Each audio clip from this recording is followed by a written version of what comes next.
Look.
Yeah. All right. Oh, got it ready up again. They switch all this shit. Why the fuck is this bitch bothering me every single time I click that I'm ready? This little fat bitch. Oh, your squire. Are you sure, Saya?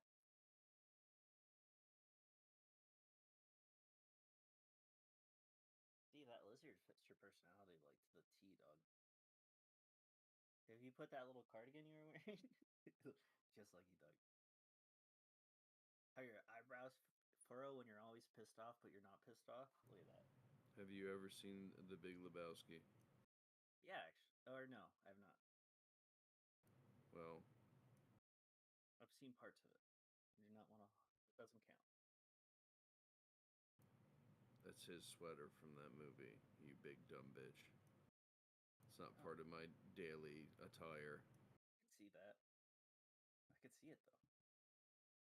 It fit.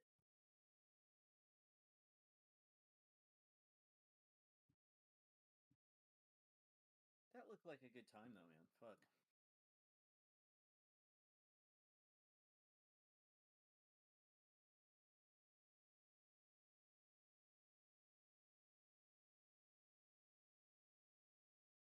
It was a good time.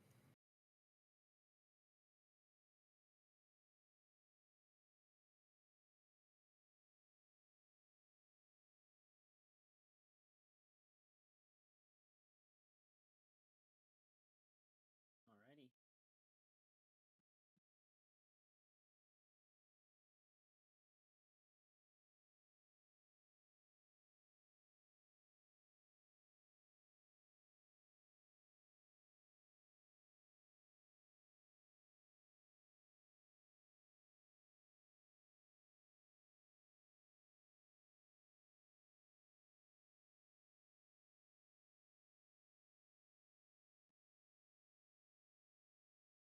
Oh, you parried that? I heard the Kentucky. That was cool as fuck, dude. Katank. Learn something new every day.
Bonk. Hmm. Bonk. I don't know about this thing. What color is it? See ya.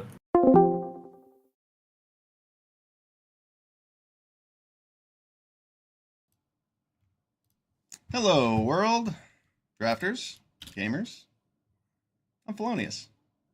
Here to do some cube draft today.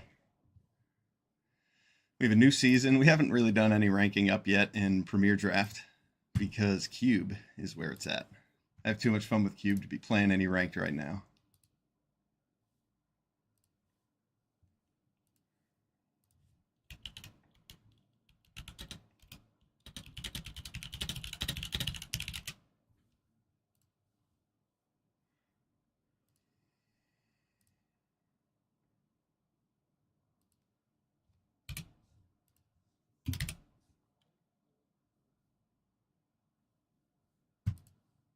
All right, pack one, pick one. What do we have here? As much as I like Overlord of the Mist Moors, I feel like it has been underperforming as an early pick for me. I see Malcolm. Big fan of Malcolm. I like playing blue in this set a lot. There aren't any other blue cards in this pack. This could be a nice way to just force blue early and keep the player to our left from getting blue cards. Overlord of the Mistmoors is quite good. We might wheel one of these white dual lands or this Blade Splicer. I'm going to take the Overlord, I think.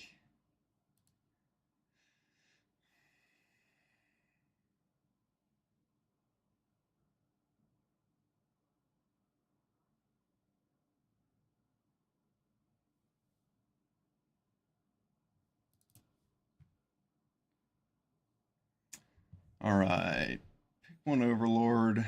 Yeah, I kind of wish I had taken Malcolm. I would take this Crabomination and play blue-black. I like Crabomination a lot. I think I might still take it. I have talked about how much I dislike playing white-black in this format, but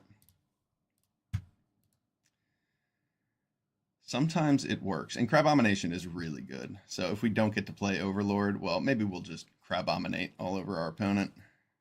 Bloodthirsty Adversary is probably up there with picks as well. Red-white's a really good deck in cube. There's also Ossification. I could just take removal that matches Overlord, but we'll find more removal in whatever color we end up in.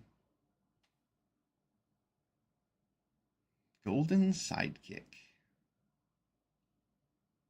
That seems like a pretty crazy 2-drop. There's a lot of good cards in this pack, though. Had we gone with that Malcolm, we could follow it up with this Torrential Gearhulk. Still thinking I might follow up with Torrential Gearhulk, though. So I haven't passed a whole lot of good blue yet. Torrential Gearhulk's a really sweet card to start with. I don't really care that much about having this Overlord if I have Crabomination and Gearhulk. There are a lot of white cards in this pack. But I don't want to take Golden Sidekick. I guess this could wheel. This wheeling is an incentive to take the Wandering Emperor and play some white-black, but I don't want to do that. I'm going to take Gearhulk.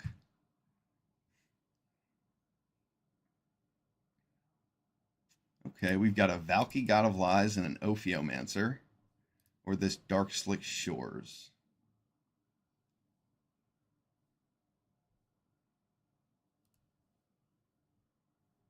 There's also a Rogren Triome, which has blue and white on it.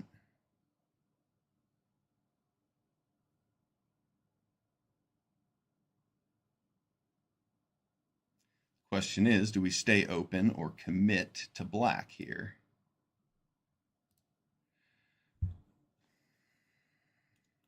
Valky is quite good. 2-drop Disruption. Kind of like a Deep Cavern Bats. Doesn't hit everything, it only hits creatures, so it's not quite a Deep Cavern Bats.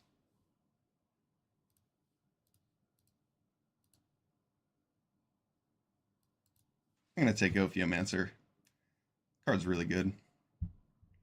I like it in just about any black deck that I'm playing. Some more good white cards coming around. The white-black deck still looking possible. If I had gone in that direction, but I didn't want to. That's why I'm not. Warzone Duplicator is pretty strong. So is Homicide Investigator. Homicide Investigator's okay. But I think I'm just going to take this Repulse. Give us another instant to cast with Torrential Gearhulk. We haven't seen a lot of blue yet, so let's take as many blue cards as we can so that we receive more of them in the next pack. There are some good cards here. Inquisition strong, Languish is strong, but I think we might wheel one of these. The Dual Land or these. I'm going to take Exclude. It's a powerful 3-drop in this format. Can we wheel that Baleful Strix? Not likely. What's better here, though?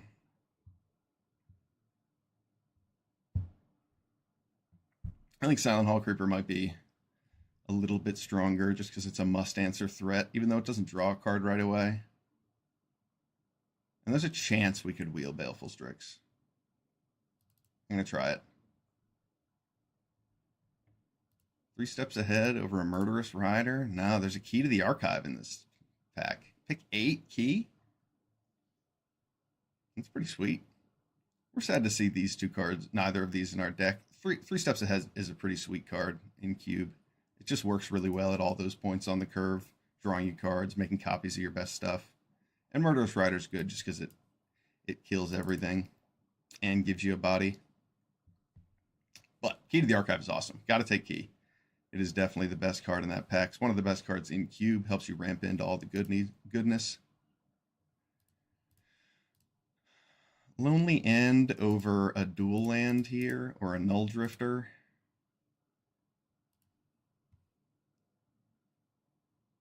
Okay. This is a pretty sweet wheel. We have Fel, we have Aclazotz, we have Lazav. I do like Aclazotz a lot. We're kind of light on 2-drops, though, and I don't want to send the wrong signal.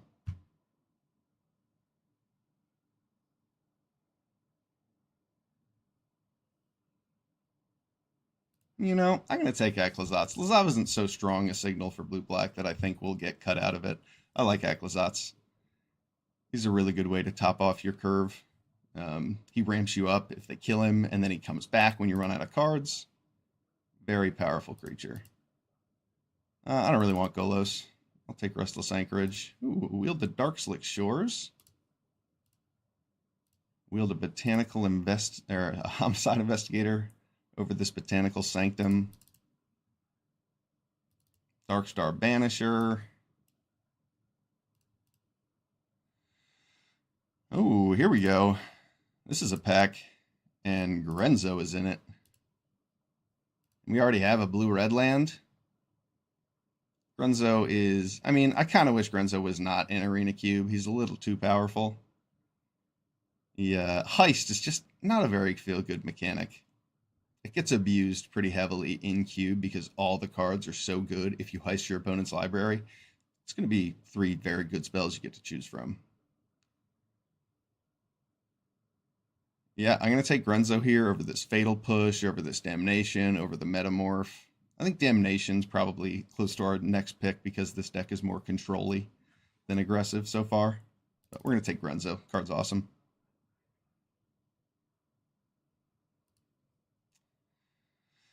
Okay. Options here. Cyber Siphoner's good. I don't like to take it that early, though, because it just wheels so often. I like Guardian Idol here. I like being able to ramp up to my 5 and 6 drops, play Key on turn 3 sometimes. It's not as good as Mind Stone, because you don't get to, like, keep up Counterspell mana after playing it quite as easily. But I don't like taking Cyber Siphoner that early. I mean, it's good with Key to the Archive. You know what? I did ask to get past blue cards in this pack, didn't I?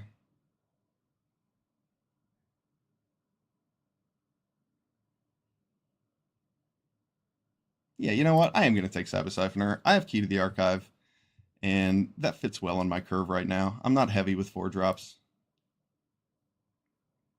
This pack has some good stuff in it. Perforator Crocodile is fine. It's expensive. We have a bunch of 6-drops. Pylon I really like. Gives you mana advantages. Kills those really important creatures like Grenzo, Thieving Haven. I think I'm just going to take Thieving Haven, though. This is a great 3-drop. It's a must-answer threat. It runs away with the game sometimes, especially if you have some protection.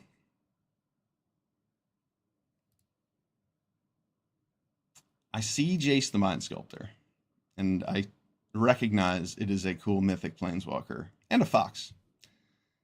But I just don't really think it's that good in Cube. It's kind of slow and expensive, and it doesn't have very much loyalty after you bounce a creature to their hand.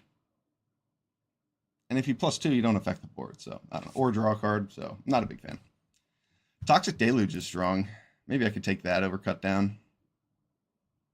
I don't really like losing all of my life whenever I play Toxic Deluge, but it is a good solution to a lot of problems.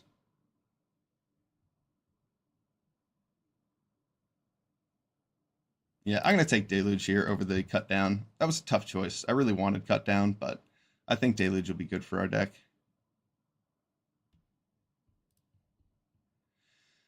Good cards in this pack. Very good cards. We have Make Disappear. A very solid counterspell in Cube. Just fits well on the curve. Unnerving Grasp is really good. I want to wheel those, though. I'm taking Shieldred's Edict because this card answers so many cards really well in Cube. Gets rid of Planeswalkers, gets rid of big creature tokens, gets rid of big creatures that have hexproof and are indestructible. It plays out really well. Psychic Frogamus McGee. I see Cackling Observer, and I really like this card, but it's not Psychic Frog. We need 2-drops. We're blue-black. Psychic Frog's exactly what we want. Ooh, pardon the noise. This is a good pack. I see Treasure Cruise. I see Noxious Gearhulk. I like Noxious Gearhulk, but I need some early, some cheap removal to make sure that my Psychic Frog and Thieving Aven can connect. Treasure Cruise is cool, but we've got a lot of card advantage baked in here so far. Okay. This is kind of tough. I really like Cult Conscript, but I'm going to take Ledger Shredder because it doesn't look like we're much of an aggressive Gix deck so much as connect with flyers and draw card creatures. And Cult Conscript is good, but I got to take Ledger Shredder. That card's awesome. Wow, look at all these wheels. Look at all these wheels. Hostile Investigator is a 3-for-1. Metamorph is awesome. We like dual lands. Fatal Push just kills everything. And having the 1-drop removal spells in your blue-black control decks is kind of vital. I'm going to snatch it up. We wield the Guardian Idol. I see there's a Dig Through Time, and that card's good, but I don't want it. I'd rather have Guardian Idol. I feel like we're not going to fill our graveyard that fast. So I want this ramp piece. Ooh, Flood Pit's Drowner. I like cheap creatures that interact with the board and have flash. I wish I had taken that first pick, Malcolm. That would have been a good spec for us. A counterspell that's cheap or Jace. I don't like Phantom Interference nearly as much as Make Disappear. I will actually take Jace here. And we wield Make Disappear. Juicy. I'll take a dual land that I won't play. All right, pack 3. What do we have here?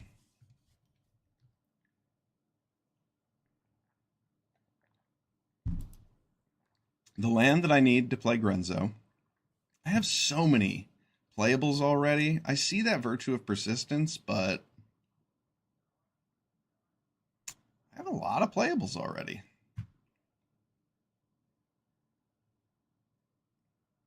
The nice thing about Virtue of Persistence is it does gain you life to compensate for that I'm losing with Toxic Deluge.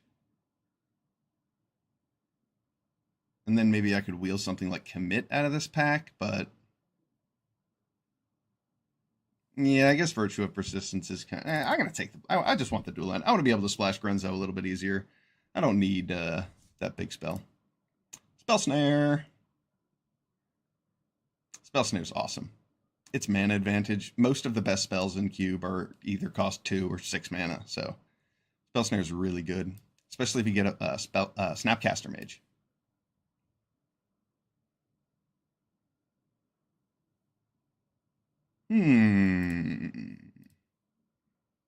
I like Midnight Clock. I like Midnight Clock a lot in blue-black control decks. It ends up creating an inevitability for your opponent if they don't kill you before that blows up and gives you 7 cards. You're going to get all your removal back. You're going to have tons of lands, and your opponent's going to be in trouble. There's some good cards in this pack. We could wheel the Cold Steel Heart or the Spyglass Siren, but we just want this clock. Bitter Blossom. I like Murderous Cut a good bit, but we don't fill our graveyard that quickly in this deck. And Bitter Blossom's awesome. Just a great 2-drop. It's good in control. It's good in aggro. It's a force field and make a 1/1 flyer that kills your opponent eventually. So we're a big fan. I see Cruelty of Gix. That helps me get back Grenzo, helps me replay Grenzo. We don't have much going on with our top end.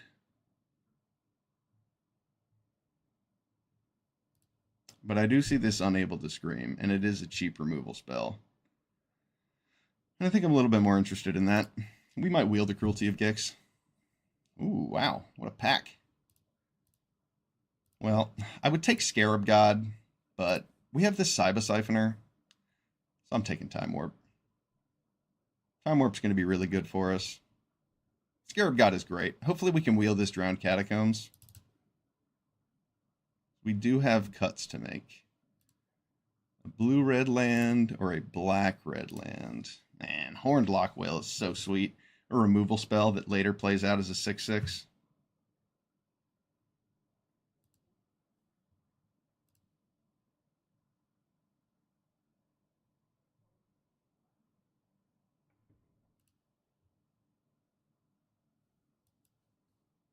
I'm just going to take the dual land. We have so many playables. Kaito.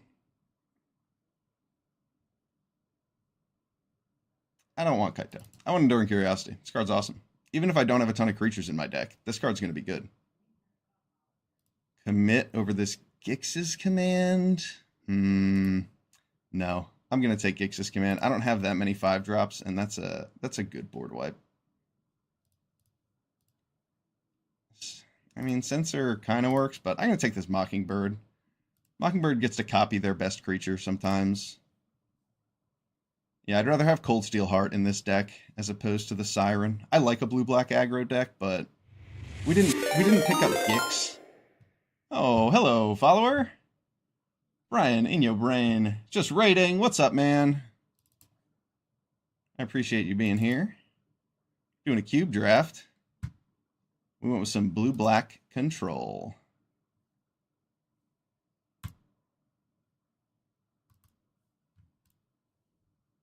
How are your standard games, Brian, in your brain? Looks like you were playing some standard. Looks like you were playing some brawl.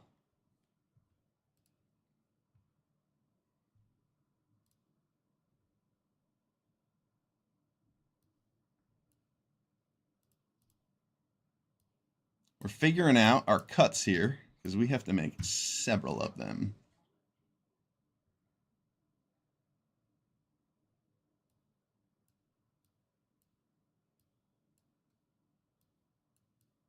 Gotta count my removal, count my counter spells, because I have a bunch of good cards in this deck, so cuts must be made.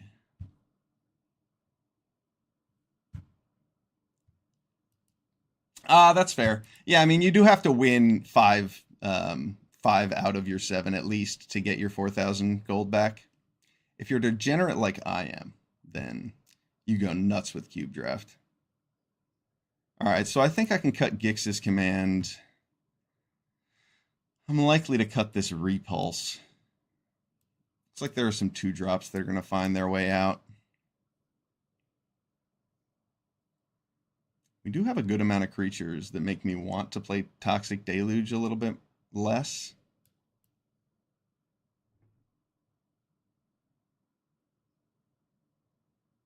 Nah. Deluge will be good for us.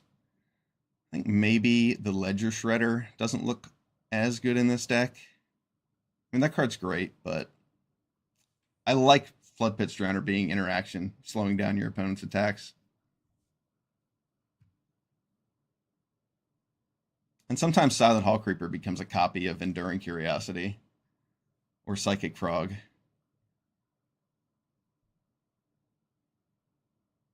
I might be able to afford getting rid of some of these removal spells. We like all of our ramp very much to help us get to these 5 and 6 drops that are game breaking. Enduring Curiosity is really good with Ophiomancer and our Flyers and our Bitter Blossom, so I don't want to cut it. As good as Ledger Shredder is with Curiosity, it's a 2-drop that I'm less interested in keeping. And I do have to make cuts, so.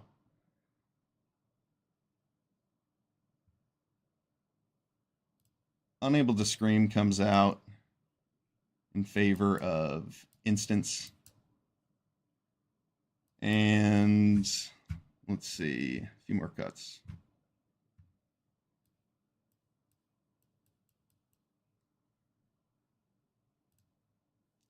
Repulse can come out.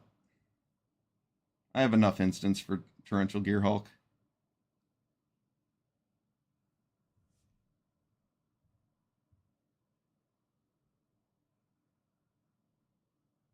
Yeah, it's sad, but maybe Flood Pit Drowner is a card to come out.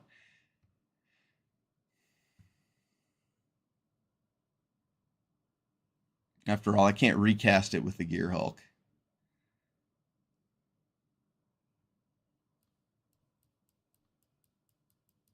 Let's look at my curve. Help me decide what the last card is to cut. I think it's Aclazotz. My 6 drops are just really powerful. Nah, it's not Aclazotz. Can't be Aclazotz.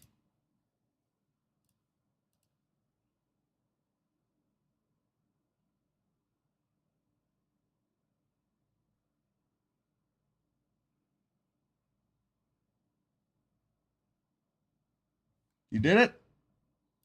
Ex-official degenerate. What'd you do?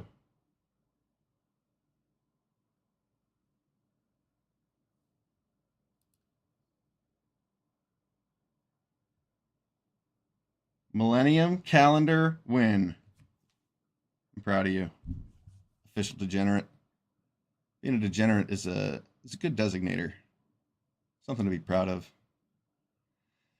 Yeah, you know what, Brian, in your brain? I appreciate your input. We're gonna get rid of that Silent Hall Creeper. Doesn't make as much sense, though. Ramping into Aclazotz is cool. Yeah, I like this deck. Let's run it. If we feel like we got rid of too many 2-drop creatures, well, we'll come back to it. But we have a good amount of ramp. We have a good amount of interaction. We're going to want to ramp into 5 and 6 drops, not 2 drops. Lots of ways to draw cards. We don't have a whole lot of protection for our Psychic Frog and our Thieving Aven, but a couple counter spells should do the trick.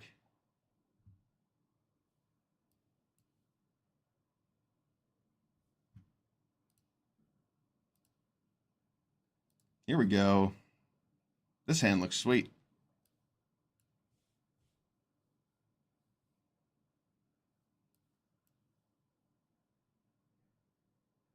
So for every loss I get today, I'm going to open up a pack of Strixhaven Collector's Boosters.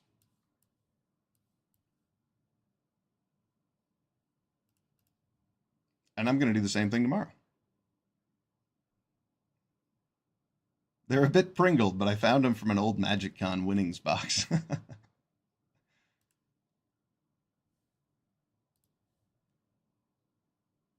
Malevolent Rumble. That doesn't block a Psychic Frog that well. If I don't draw a land next turn, I will be very tempted to kill that Malevolent Rumble so that he isn't able to block it. We'll see. It also depends what he reveals to me. What's he got? Bloodbraid next turn.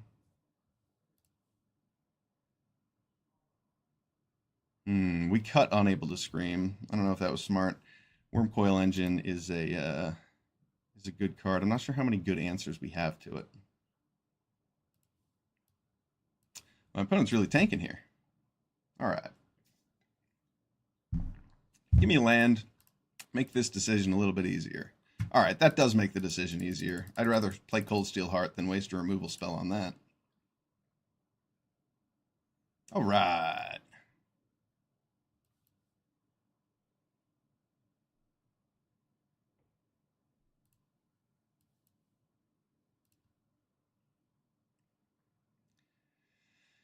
Next turn, we've got all sorts of tools. We've got Key to the Archive, maybe a double removal spell. Maybe Aclazotz if we draw land.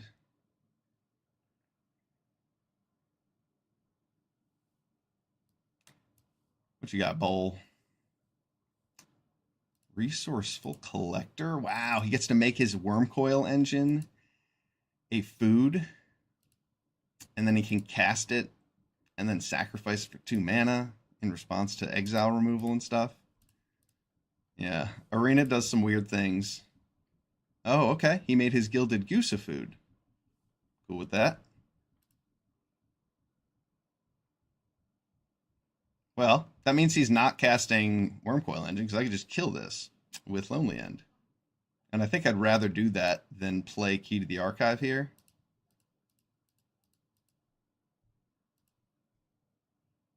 Let's see what we draw. Yeah, I want to keep up that Spell Snare, maybe. I don't want him to get any more value out of Resourceful Collector, so I'm going to get rid of this.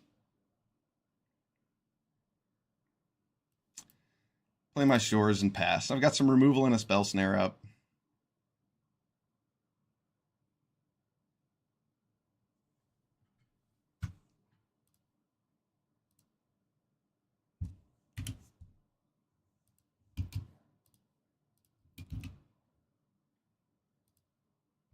I don't know what that is. Surprise. Well, that's my new emoji. Bloodbraid Elf. I don't think Bloodbraid Elf is very good in this cube. Yeah, especially when it casts that Pest Infestation at X equals 0. Poor opponent. That sucks. Do I want to Shieldred's Edict that? Well, I guess so. Wait, if my opponent doesn't play a land, he did play a land.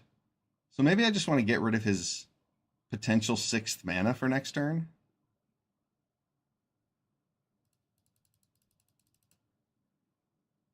I'm going to do that. I'm going to make him sacrifice a creature token. I think we're up on cards enough that keeping him from having 6 mana next turn will be very valuable. If we draw into a land, we'll just drop Grenzo. We could play Aclazotz with a Spell Snare up.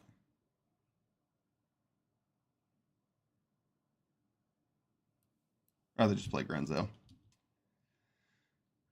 Who wants to be a Grenzillionaire? Yeah, I'll take a Bonehorde Dracosaur for free. Crazy. Crazy. Grenzo. I mean, that's why we pick Grenzo. That's why you want to play black-red adjacent color pairs.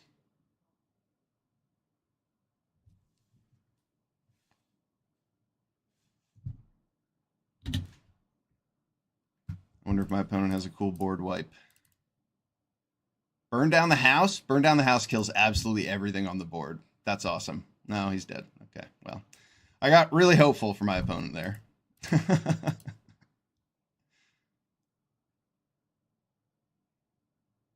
All right, 1-0. Good start. Let's keep it going. You can always click on my 17 Lands event history to check out all my draft decks. Oh, wait, Untapped is working. You can just see the draft deck right there. Untapped. So cool. Okay, so this is kind of weird.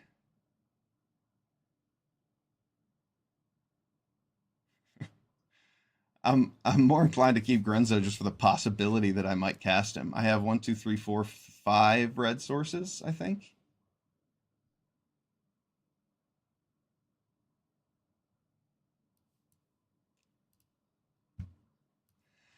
Yeah, I'm gonna go with the Grenzo plan here. We'll draw a red source.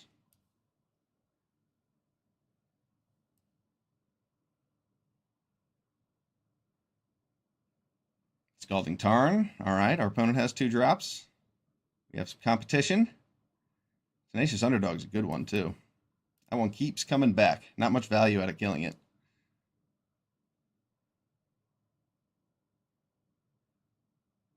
Play a Gix.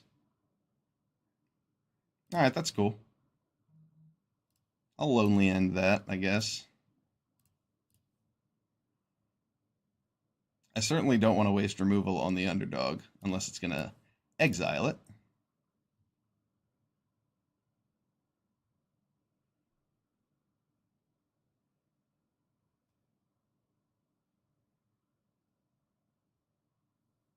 Nay, you shall have no Hell Riders this game.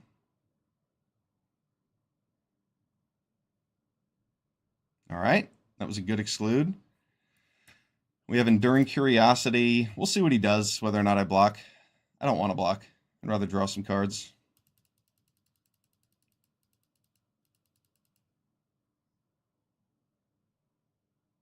Oh no, I would much rather not draw cards. Oh, that's brutal. What a play from our opponent.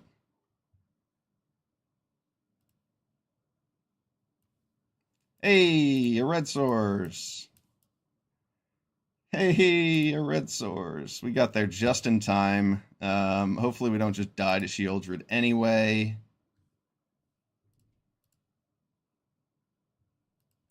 Yeah, exclude on Shieldred would have been cool, but we would have been pretty dead from that Hell Rider otherwise.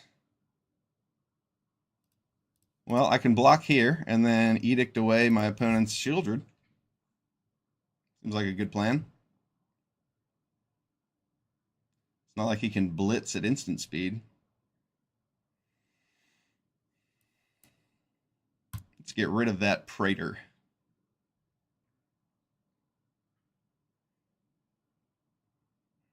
Oh, wow. Our opponent's got some good cards. Very strong black deck. Let's see if Grenzo can get us there. Oh. Oh. Well, I suppose I'll play another Grenzo.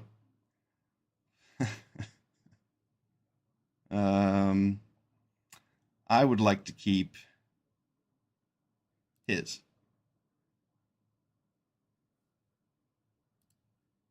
Reanimate probably just kills me if I get back that Grenzo. Gix doesn't help me here.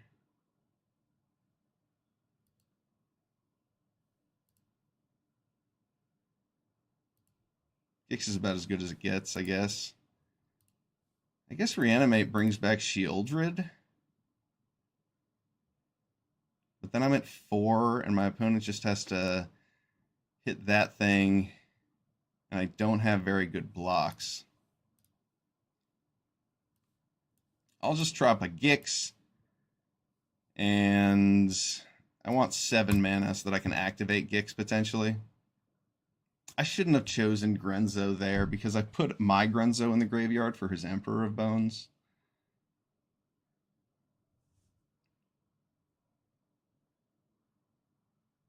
Oh wow. Well, that's a little bit strong.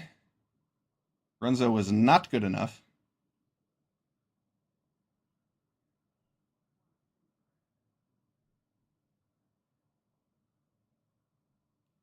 He gets to kill my Grenzo. Put me to 4. We need a good top deck. Well, we're going to need some good off the top of his deck. Do I attack first? I attack first.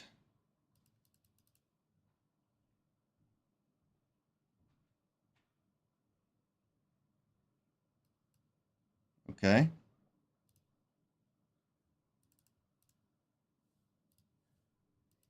Can we get a removal spell?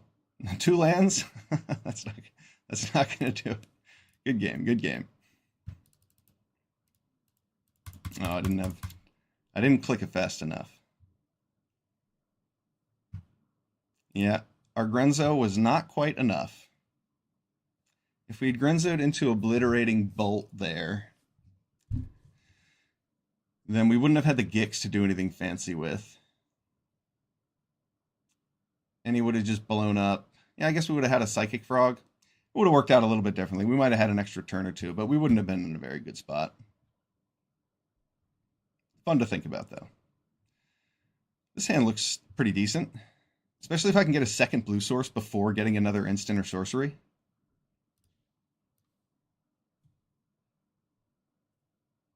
Oh, all right. Cold Steel Heart. That is a second blue source. Another Malevolent Rumble.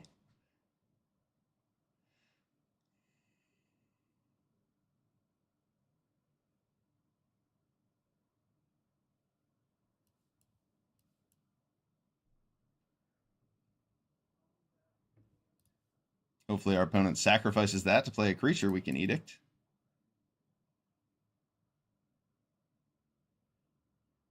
Ophiomancer's pretty strong. That's going to meet a lonely end very soon. I guess not. I guess maybe I should. Yeah, I should use Lonely End on that so that I can use Shieldred's Edict on the next creature he plays. This is blue, right?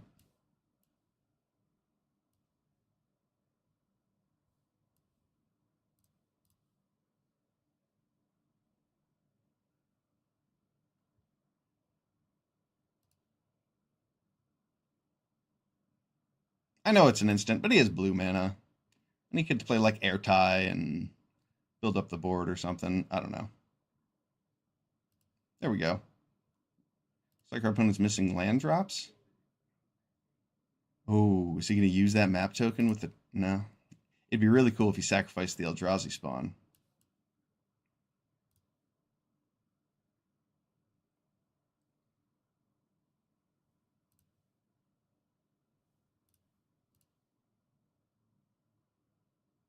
I think I'm going to play Cyber Siphoner at my upkeep to make sure I can get back one of these cards.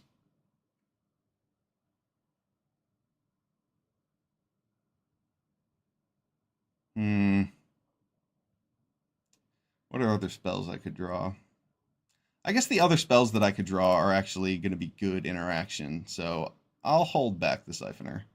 If I can't play Edict, if I can't double spell with these and the Siphoner next turn, that's probably fine. Our opponent's not very far ahead.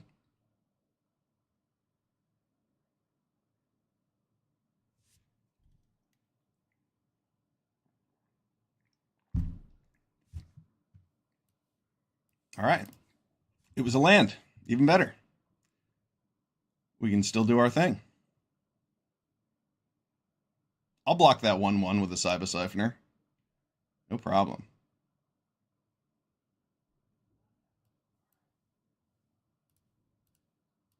Okay, Cryptic Coat. I didn't even know that was in Cube.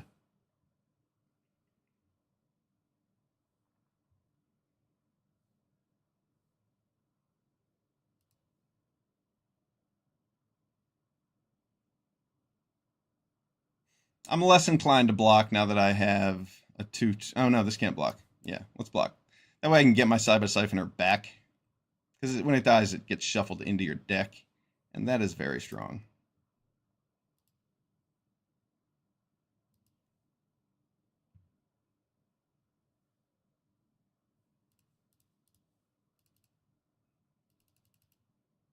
Face down cards are not tokens. So Shieldred's Edict works through the ward on that. Let's see if he tries to pop a map token. He's smarter than that. Chicken Universe against the Felonious Fowl. This is a true cockfight right here. Look at all these awesome 6-drops in our hand. Which do I play first? crab. He has Counterspell mana up. I'd rather get that countered than Grenzo. And I'd rather get that killed than Grenzo, too.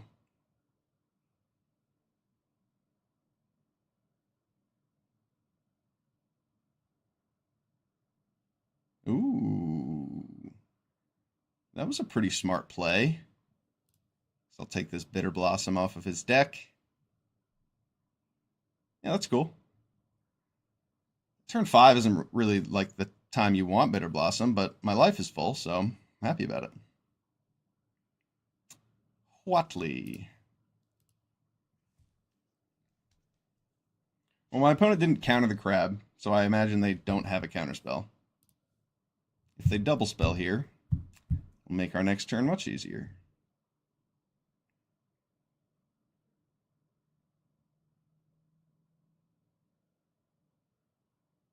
Whilst thou trade with the crab.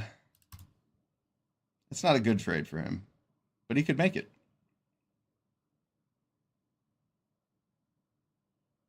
That works for me. And Grenzalicious.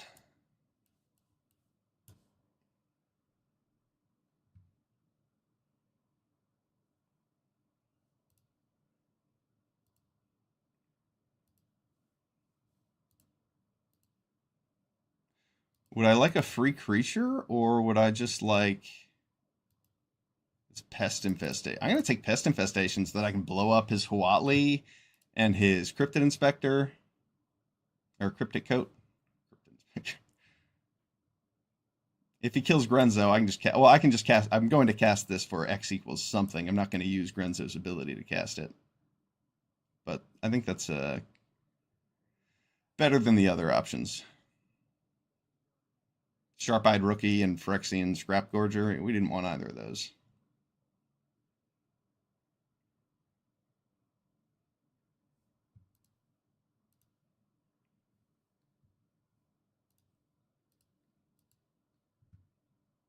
My opponent has expressed some interest in my graveyard.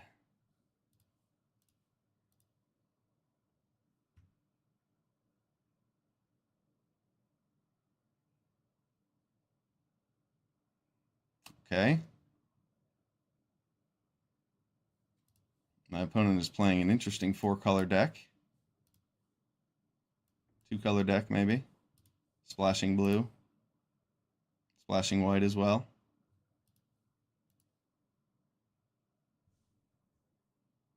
Oh no, the auto-tapper got him good there.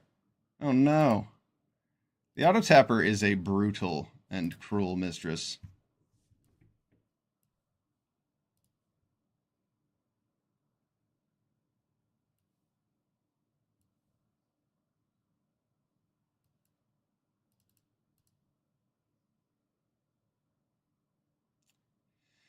If he double blocks Grenzo, I can Gear Hulk and open myself up to some sort of Wrath effect. But we're going to try to keep Grenzo alive here.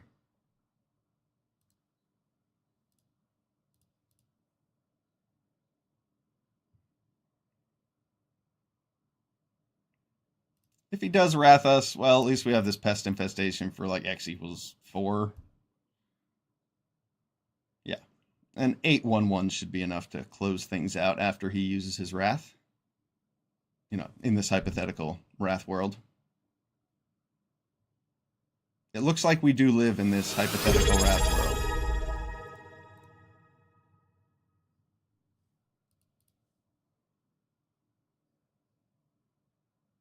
Nice. That was brilliant. Nice play.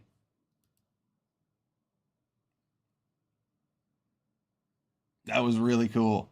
Instead of flipping the Atraxa, our opponent had Reanimate to put them to 7. And now they've got a bunch of interaction too. All right, opponent. Respect.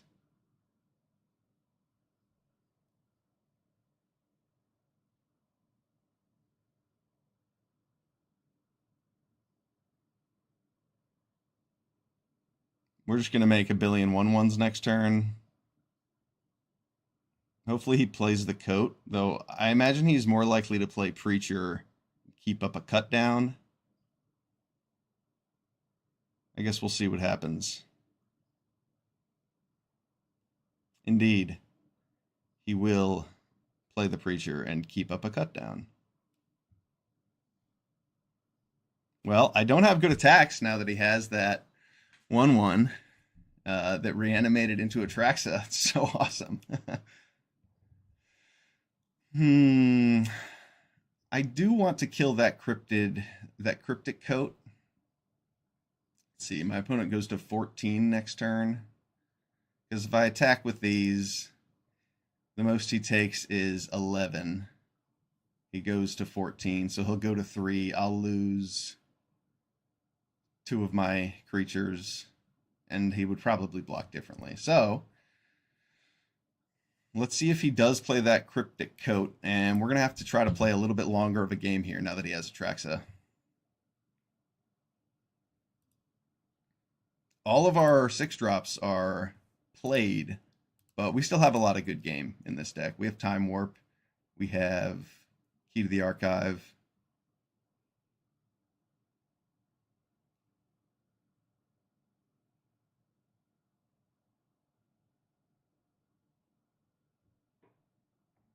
He doesn't have the lands for field yet.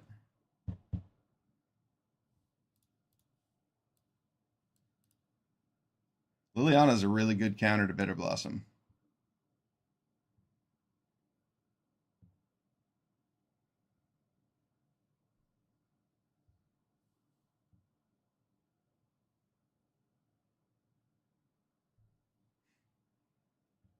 It looks like he had the mana to flip it, but then he wouldn't have traded with me, so he couldn't have reanimated it. That was an awesome play. It was a risk, because if I didn't block and he flips it, he gains life, but he does not get all those cards. And that was really powerful. All right, so we're going to kill the Cryptic Coat. Oh, he can't equip this to Atraxa. Well, oh well.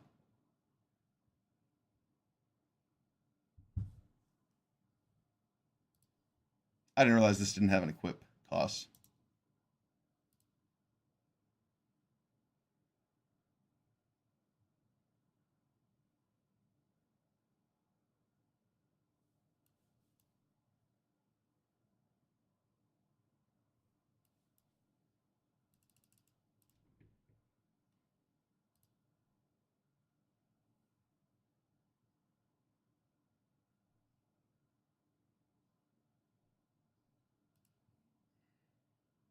What do these 1/1s do for me?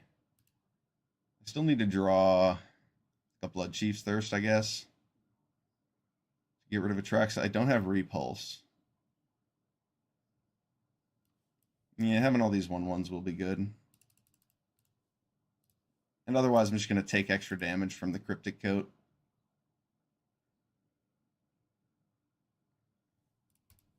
I wish I had Lonely End to take care of that Atraxa upon attacks.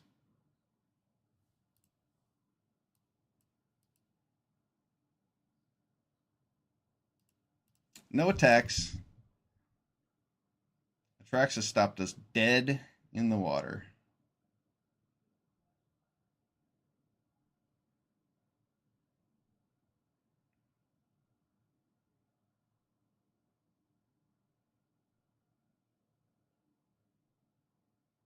What a top deck. Our opponent had 1 card left in their hand, and it was Reanimate.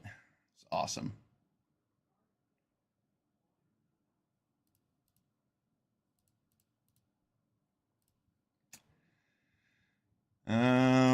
Well, we're not going to have a blocker eventually, so let's just not take all that damage.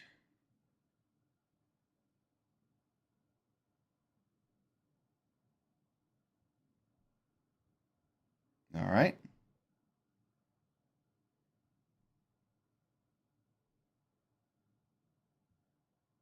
Ooh, and our opponent drew into their 7th land type. They are high rolling.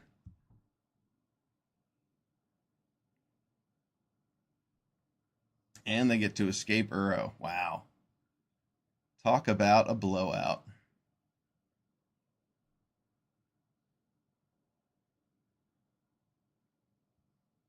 Yeah, that's going to be the game. We can't do anything. Let's see, if we draw Time Warp into Saiba's Siphoner, then maybe we can do something cute. But it looks like we are dead.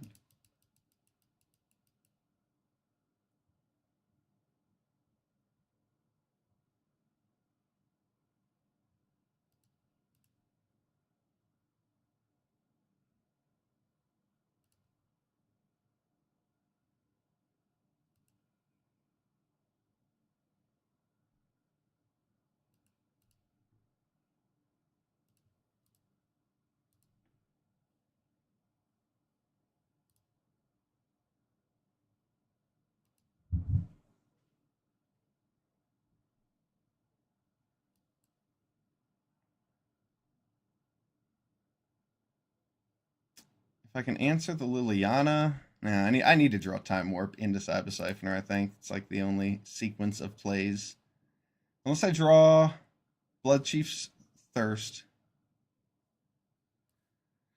If I draw Blood Chief's Thirst, then I can kill Atraxa, attack with Psychic Frog.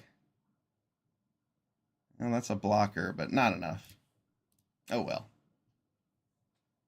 Yeah, that Atraxa was sweet. Came out at quite the right time for our opponent. No cards in hand, reanimate Atraxa. That was cool. All right, not a great start here. 1-2. This is not like me. Let's keep it rolling. This deck is good. We're ramping into good targets. I think I might want another interactive spell over that Aklazat's.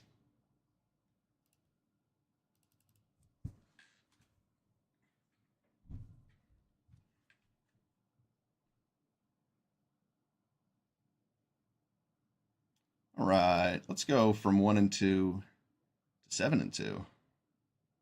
Those wins always feel the best. Those trophies, I should say. Starting off with 2 losses, getting them anyway. Here it goes.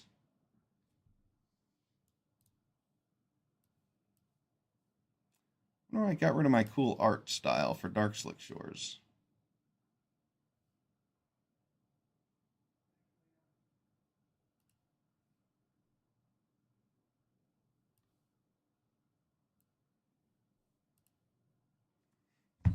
I'm not going to Lonely End that, because if my opponent tries to flip it in a couple turns, then I'll get some good value.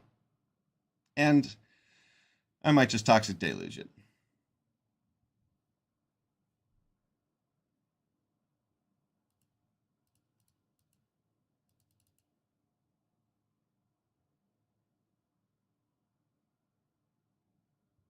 Like that. I'd much rather Lonely End that. Now it's going to be a Deluge. Keep up Spell Snare here.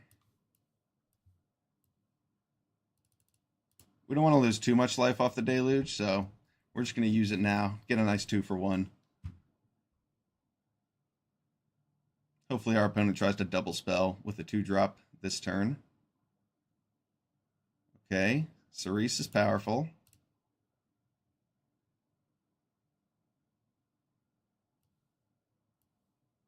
Yeah, this isn't my favorite Time Warp, but it gets us into a crab.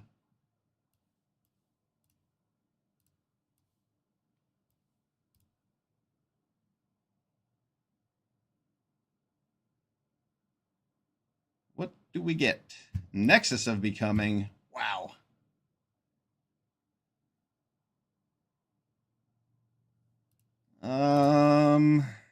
Dang, I don't want to put either of those on the field. Looks like we're going to take some damage from Cerise, but next turn we'll have Lonely End on the You in this guy? You coming to chaos or what? Hey, yo, what's up, Luke? I don't know. Did we get anyone else? It looked like we went down to 5. Yeah, but that's all bullshit, I think. Wait, oh fuck. I think supposed to be in. He just like recently dropped for some reason. Bad Mulligan? No. He was always gonna drop. Oh, gotcha. Because he lives in New Jersey. He joins and drops like 75% of the time. Okay. What I would call mildly frustrating. But I know Ethan said he voted and he wasn't there, and you and Beer Nick hopefully would make 8. Oh, I lost you.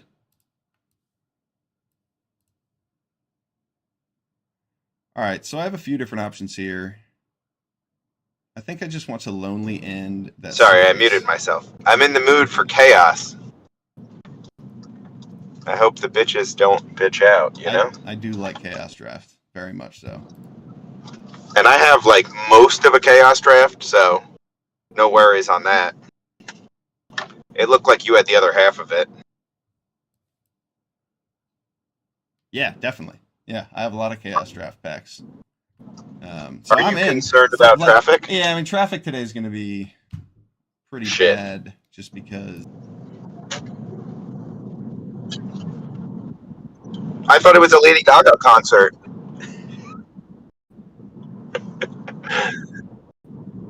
Yeah, that's what I'm saying. Just say join, and then we'll get 2 other people, and then you gotta just get in there. And then if it doesn't happen, it doesn't happen. But just so we can at least look like we're gonna fire. Before all these other people say no politics. All right, Lonely End did its All job right. there. All right, man. Hells yeah! Look at that join. I'm joined. Are you drafting right now? Yes, I am drafting right now. Are you drafting? Cube. Okay, dude. I don't know why I've been loving Core Set 2020. Core Set 2020 is awesome. Just play Cloud King Seers and all of these old cards that are still awesome. Yeah. I'm like, I said, is this card say 2 for 1? Oh yeah. Exactly. Oh, I love set's super fun. I love the blue deck that has Bone to Ash. The guy who gets 2 spells back from the graveyard and the like bounce 3 creatures spell. Yes. That's been like my favorite deck because it's just so terrible. Bounce 3 creatures. And the portal. Oh yeah, that card costs 6, right? mana. Oh, it's so good. Yeah, that card's nuts. It does the trick. All right, my opponent has. And you can bounce the card that returns it back to your hand. Oh, it's so good. I don't know. Yeah, of course that 2020 is super fun, but in Cube right now, and yeah, hopefully we can get everybody else and do a draft event. Let me know. I know. I got a photo shoot right now, so I was like just trying to get shit organized. So when I'm done, it's not like a draft fails because I don't have my Discord on, and it's like I got to check it. And then I was gonna be super sad if I got done with my shoot, and then everyone was like canceled. Yeah, so, definitely. Yeah. Ooh, it's a Torrential Gearhulk, a Spell Snare to counter a Naturalize. Juicy. That sounds perfect. All right, man. Peace. All right, I'll talk to you. Bye. Yes, hearing one side of a conversation over a car speaker. Yeah, I figured I would mute most of that.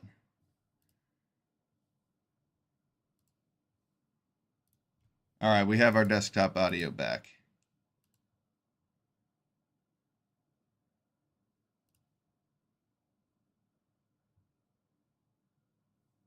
Oh, wow. Do I have enough blue for this? I do. All right. Let's see what I can do here. Let's draw a card. We'll get this Cold Steel Heart. We can do some very cool things this turn. We should just be able to win.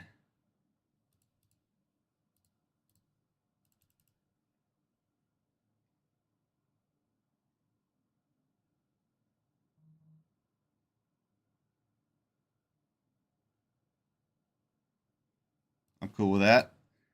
Let's see. 1, 2, 3, 4, 5, 6, 7, 8. Cool. We're good. All right. So I needed to lose a permanent so that this Fatal Push could kill this Migloz. And then I have enough blue so I can Cyber Siphoner my Time Warp.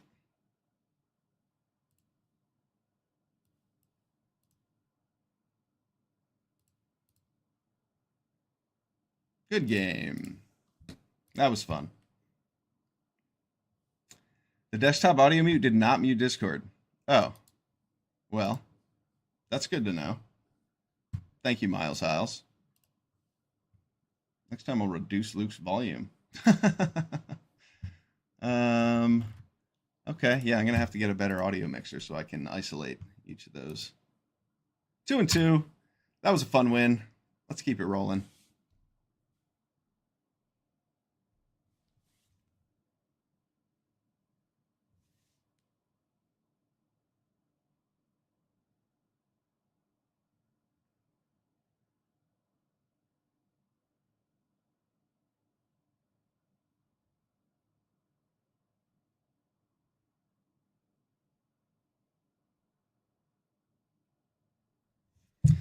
This hand doesn't have any blue mana in it. It does have a Toxic Deluge, though. Who cares? This hand looks better. Guardian Idol ramping into Enduring Curiosity. I don't think so. I think maybe we ditch the Guardian Idol so that we have more interaction with this hand. We're on the draw. Yeah, I really want Make Disappear to counter his 3-drop. So we're going to get rid of Guardian Idol.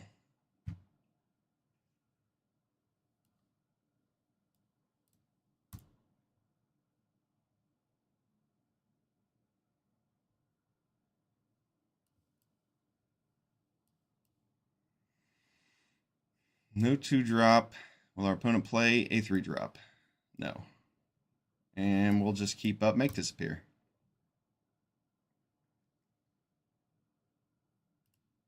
My opponent can totally surge their brain. They can storm it. They can surge it.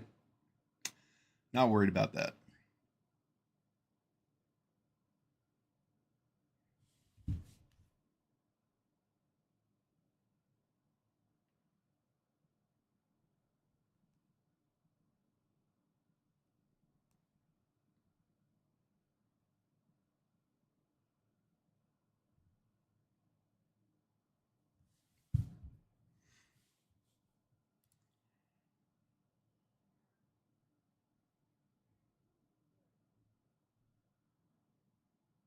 I don't like that very much.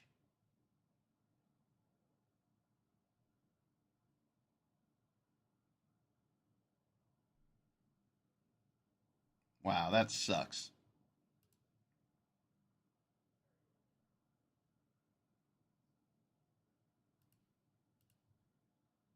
What a good play from our opponent.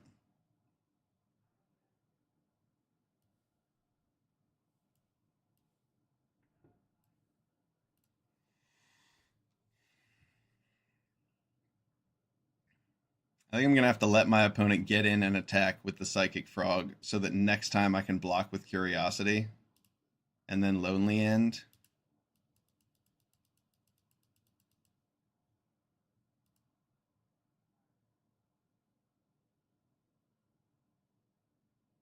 Oh no, he got his second blue mana.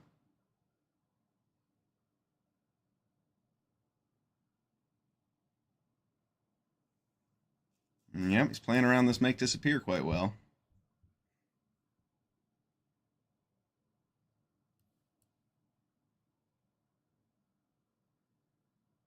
And my opponent has Counterspell mana, probably. No? Alright. Well, that's a good sign, at least.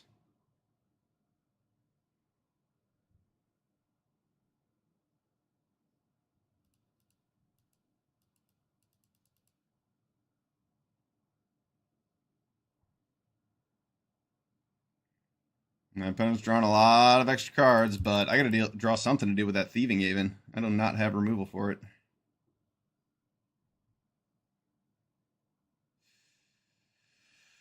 If I play Key, then I leave myself open to whatever 6-drop he wants to play. Yeah, I think I have to just try and go above my opponent here. He has Thieving Haven and Psychic Frog, and I don't have removal for either one of them. God, Lonely End sucks. Doesn't kill things with 4 toughness.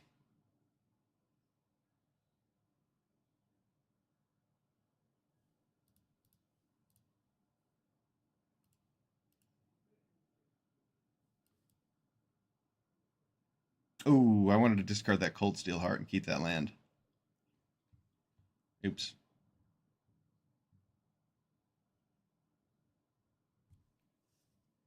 Whoops.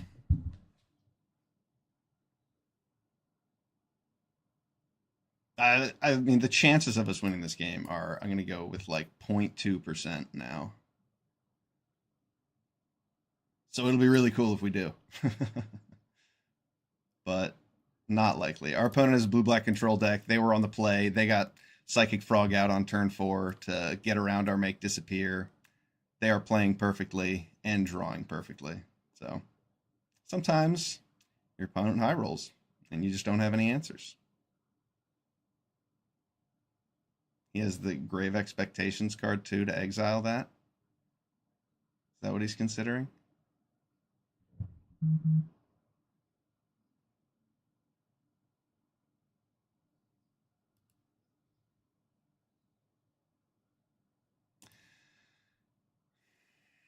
I really wish I could play a land here. It's a shame that I have this Cold Steel Heart in my hand.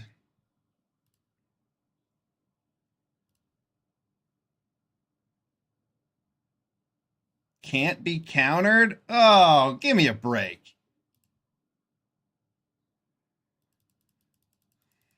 Give me a break.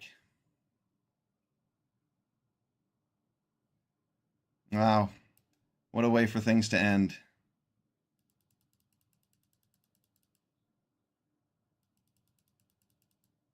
Our opponent has had the perfect curve. Just completely blanking our entire hand.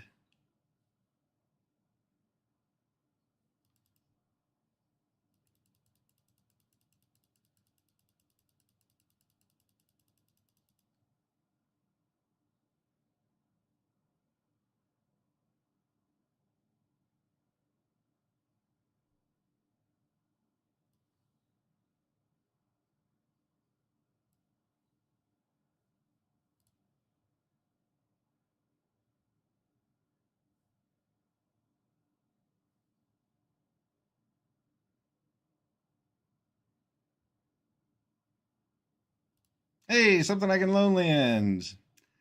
Not that it matters. We are very much screwed. Our opponent has drawn too many cards. I guess they tapped out. We could top deck Grenzo, but...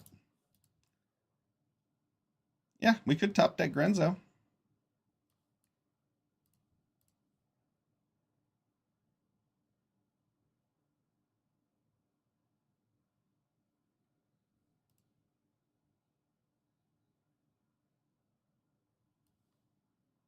Well, it's not a Grenzo.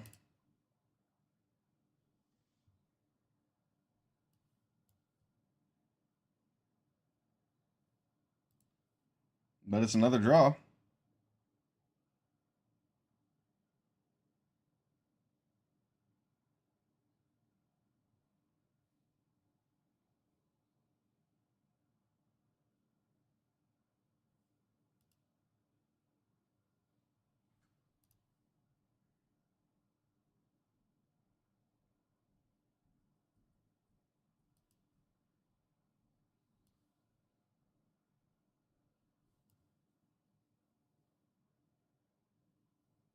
I don't have enough to Cyber Siphoner back the Time Warp.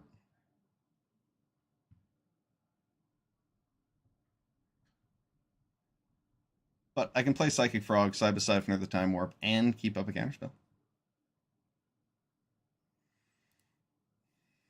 While our opponent continues to steal our cards.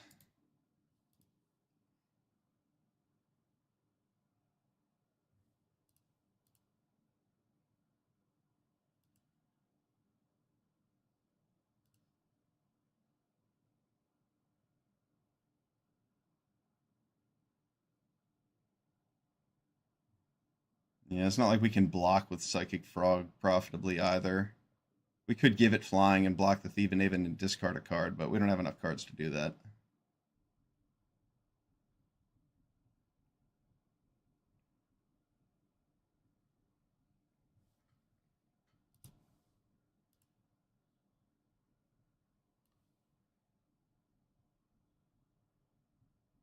Well, I can at least make him discard a card with the Psychic Frog. Maybe.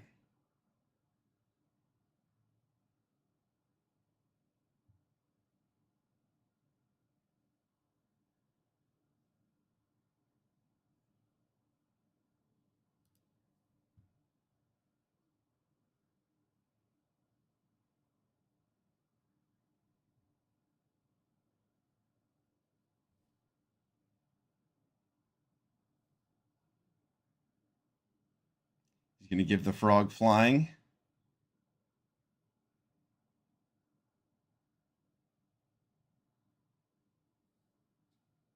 Indeed, he will. Makes sense.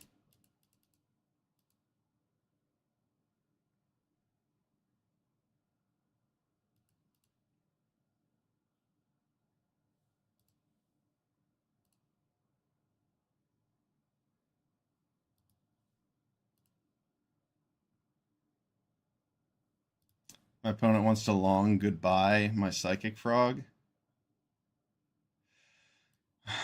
I don't feel that great about this, but Psychic Frog is a way to draw cards. I'm gonna take it. If I can connect with Psychic Frog, it'll draw me 2 cards. So Time Warp plus Psychic Frog is a way to get back into the game. My opponent's gonna draw 2 cards here, and we're probably gonna lose anyway, but that is the best play I can conceivably make. Or my opponent plays... Didn't I already counter their Crab Abomination? Yeah, alright. He's not going to Crab Abomination away my Time Warp, at least.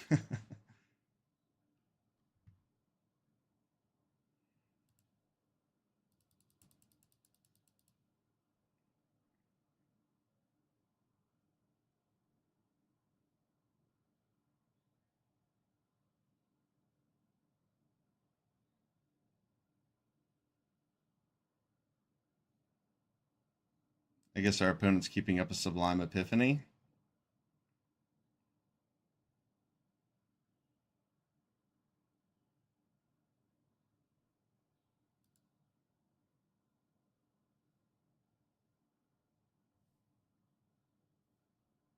Oh, Toxic Deluge for 2? Wow.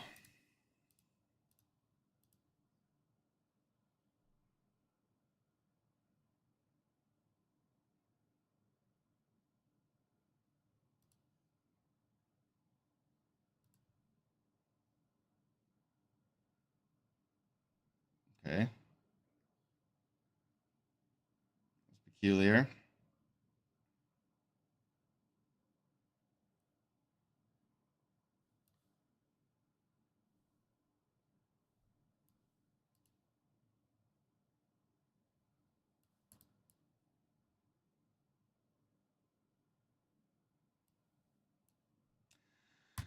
Well, it's an answer to the Thieving Haven.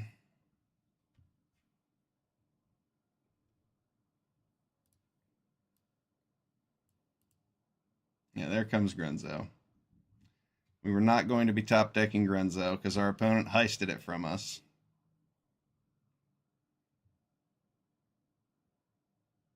And my opponent took my Crab Abomination with Grenzo. Classic. Classic. Yep. And they got Time Warp. What a lucky duck. Out of the 8 cards in my graveyard? That's awesome. All right. Lucky opponents took us down this time. We got screwed pretty hard there. 2 and 3. That's all right. Our opponents were having fun. Sometimes you got to be the one getting smashed. But proudly, I can say I'm usually the one smashing. So let's start smashing. Diving into a new cube draft. Let's just get a nice 7-0 clean sweep trophy.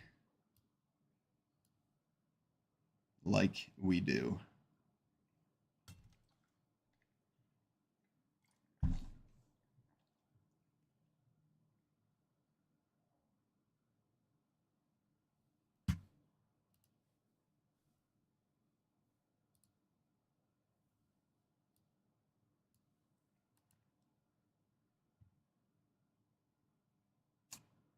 New draft. Pack one, pick one. Going over the top of people is powerful in this format. Being aggressive, also quite strong. Depends on what kind of synergies you can tap into. Jewel Mine Overseer is a good card. It's the kind of red-white card that I'm not that excited to be playing. But when you get to curve out with it and draw your lands, it's pretty strong. This pack's kind of weak, pack 1. I like Cyber Siphoner. I like Legion Warboss.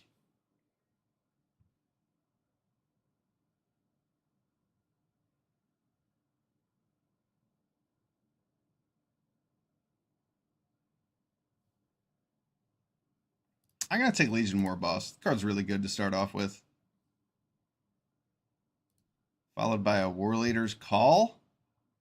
Just dive right into red-white. And not take some of these good black cards. Black-red is powerful. Black-red deck is definitely good. Get Gix with things like Legion Warboss.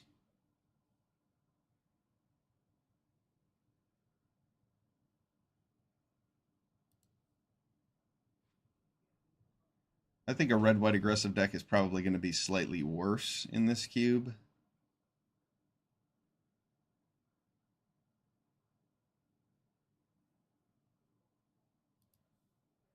Grave Titan is so powerful.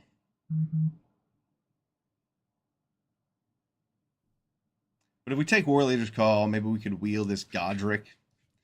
That's the thing is, we don't really want Godric. He's not that good. War Leader's Call works pretty well with Legion Warboss. But yeah, I'm going to take War Leader's Call. See if we can go into a cool red-white deck. Fear of Missing Out. Over Welcoming Vampire. Yeah, I like Fear of Missing Out. It's a good 2-drop.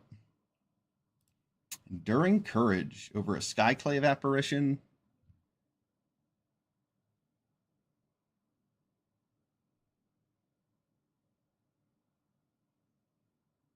Skyclave Apparition is really good. It just gets rid of so many threats. What are the chances we could wheel this Enduring Courage?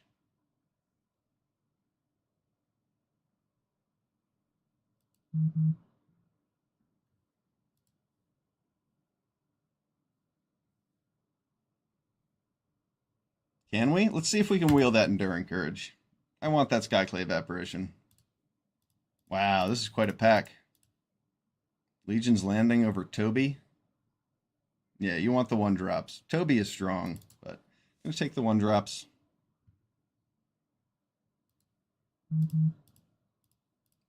Trapped in the Screen. I don't think Stalwart Realm Warden is great. I mean, it does slow down your opponent's curve with the Wrath of God, which is cool. But for 3 mana, it's kind of expensive. It's not the best rate. Mana Tithe gets people good. Maybe we take Mana Tithe over Trapped in the Screen. I don't like playing with Mana Tithe very much. But it could be really good in an aggressive deck. Trapped in the Screen answers a lot of threats, though. And I kind of just want to take this Veteran Survivor when it comes around.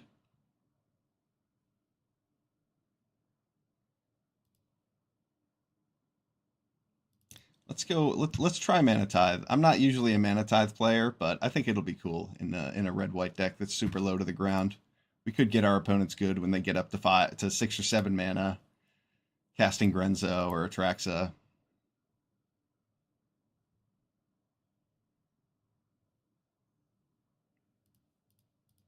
Some good cards in this pack. Lingering Souls with that War Leader's Call seems really powerful. And if we could get some ways to splash into black, and we could totally wheel one of these.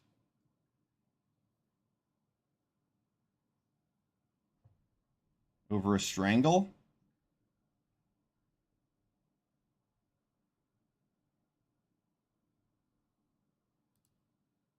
Strangle is definitely good. It kills a lot of things. You know what it doesn't kill is Thieving Haven. I think I should take the Strangle. It's going to send the wrong signal if I pass a 1-drop good red removal spell. A Stoneforge Mystic finds exactly Embercleave. And that's it. I guess it could find a Rabbit Battery. Yeah, I don't really think I want Stoneforge Mystic. 3-Tree Battalion. This card can actually be really cool if you have a bunch of 3-drops. And we'll have good 2 and 3-drops to actually make 3-Tree Battalion cool. Sometimes we'll be able to like empty our hand and draw a card off of an extra fear of missing out. Okay. Well, we don't really want Tribal Flames. None of these cards are looking great for us. Any target? Well, maybe we'll also pick up a Leyline Binding and want to play some Domain. Wow, wheeling this Grave Titan.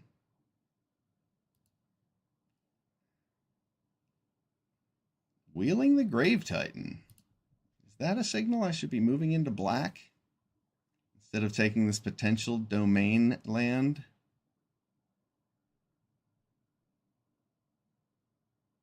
And I'm going to consider it. Grave Titan's really good. An Infernal Grasp on the wheel.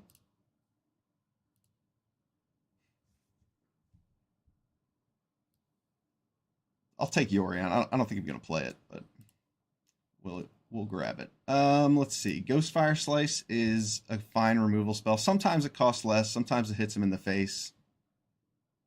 Anguish Recollection actually helps me get Delirium, but I'm just going to take the removal. I don't think Anguish Recollection is going to be that good. Okay. So we wheeled some black cards, but we also wheeled that Veteran Survivor.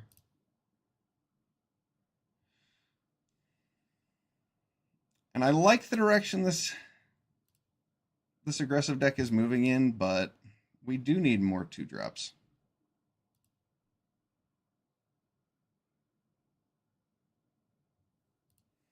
I mean, Elspeth makes 1/1s. It's going to be a good top end for our War Leader's Call. Sometimes it kills all your opponent's best creatures too, and leaves all of your things. This could actually be pretty good in our deck. Path to Exile over a Fable of the Mirror Breaker. It's also Felia. It'd be really cool if we could wheel Felia. Because Felia blinks things like Skyclave Apparition, FOMO, Legion's Landing, your opponent's tokens. Felia's really good. I'm going to take Path. 1-mana removal spells, catches everything. That card's going to be really good in our deck. Split Skin Doll over a Fanged Flames. Yes. Take a creature. Okay. Choices. Roller Crusher Ride. I think I'm going to take Overlord because it hits players. Roller Crusher Ride is really good, blowing up your opponent's board, but you kind of need 6 mana to get the full value out of it. So I'm going to take Overlord, where it actually sits on my curve as a 4-drop too.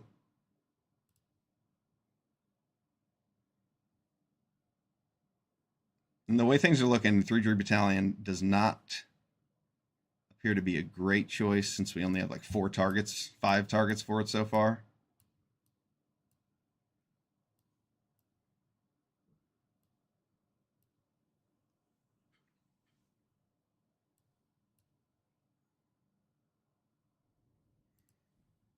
I like Hellrider. Hellrider's really good. All of a sudden you get to steal games if your opponent's not doing unneeded math.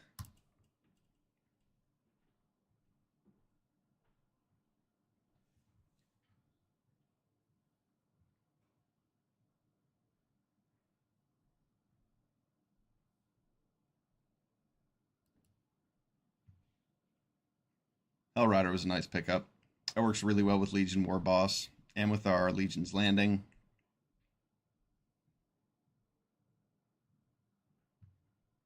I hope I can make this Mana Tithe work. Mana Tithe is going to feel like a 23rd card, depending on what we get.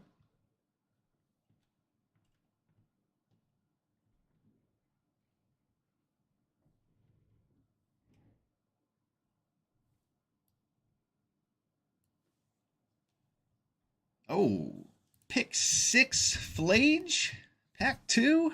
All right. Getting rewarded for taking the colors that are open. That's awesome.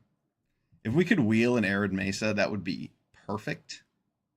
But I also accept a Ruby Collector out of this pack. Ruby Collector is really good. Young Pyromancer. We have 4 instants or sorceries. Yeah, I don't think Young Pyromancer finds its way in here. But it's possible. It is a 2-drop that makes creatures. If we get like a Bone Crusher Giant and a couple others, it might make its way in. All right, I do actually have enough instants and sorceries where I do want a Molten Impact. It's kind of hard to play in your red, white aggressive decks because you don't have enough instants and sorceries. But I do. So I'm going to take this over Collective Defiance because it's cheap. It answers a lot of threats. Pyroclasm looks like it's going to be pretty terrible for us. Take a dual land, or I could just remove Pyroclasm from the pool. Guardian Eye. Oh, a Wooded Foothills. Nice. We got a fetch to help with our FOMO, to help with our Flage. That is awesome. Another removal spell? Sure. Wheeling the Roller Crusher Ride. Over Lutri? Oh man, we have so many playables. I'm going to take Lutri. I have so many instants and sorceries, and I have this Young Pyro. I'm ditching the Roller Crusher Ride in favor of cheaper things. Because I'm running out of card slots, and Lutri does not take up a card slot. That's why I chose to take that. Ooh, wheeling an Embercleave? Sounds good to me. That's funny. We could have taken that Stoneforge Mystic. Stoneforge Mystic finding Embercleave is not the worst thing.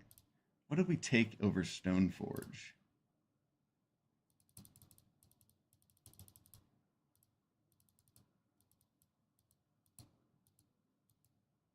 We took 3 Tree Battalion over Stoneforge. Yeah, that doesn't feel great. Stoneforge would have been good with our Embercleave. Though the last time I saw someone do that, they played Stoneforge and didn't put anything into their hand because Embercleave was already there. Obliterating Bolt, more removal. I don't know if that's necessarily what we need. I'm going to take a Blade Splicer. Cerise Slayer of Fear is also quite good, but Blade Splicer makes us 2 creatures. We want to be making multiple bodies with each of our creatures. Legion War Boss, Blade Splicer. Hopefully we can pick up a few others.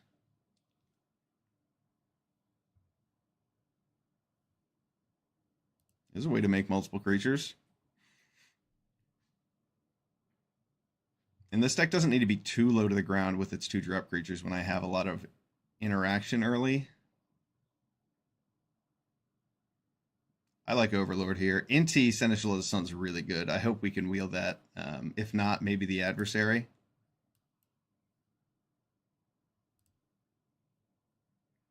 Oh, this is a pack. This is quite a pack. Goldspan Dragon is an awesome card to curve out into. We just want to play this Sanguine Evangelist. We're getting close to being able to actually play 3 Tree Battalion. Because with Flage, it's actually kind of cool. You get to create 2 Lightning Helixes. And the duplicate of Flage sits in the graveyard. So it's a 1/1, which isn't good, but you can exile it for the other Flage.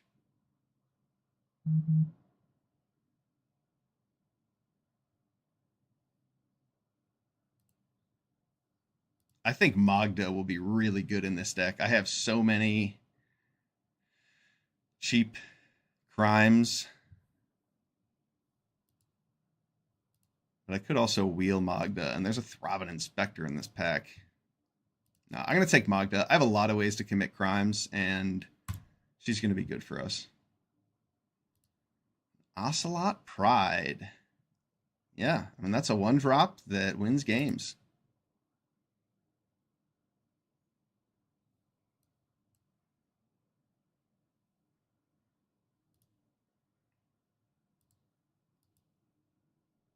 I have no idea what to pick here. This is tough. I think Reckless Stormseeker might be what we want over this Showdown or this Wandering Rescuer could be awesome.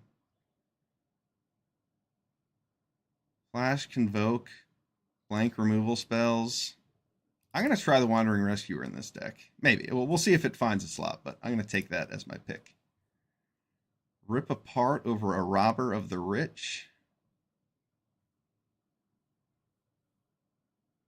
Nah, I want a Robber. I want some more 2-drop creatures.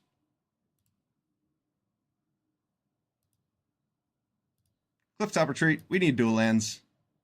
We're going to miss out on a couple good cards like Journey to Nowhere and Shivan Devastator. But got to cut something.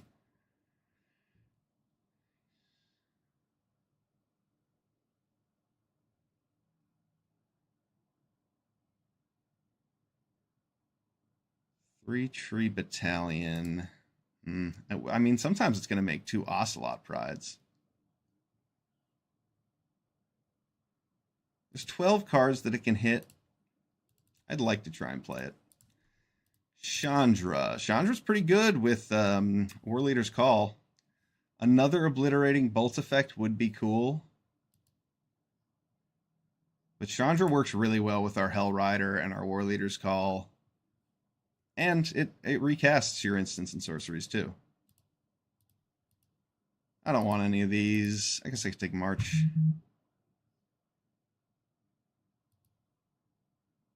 Even Interrupter doesn't look quite like what we're doing in this deck.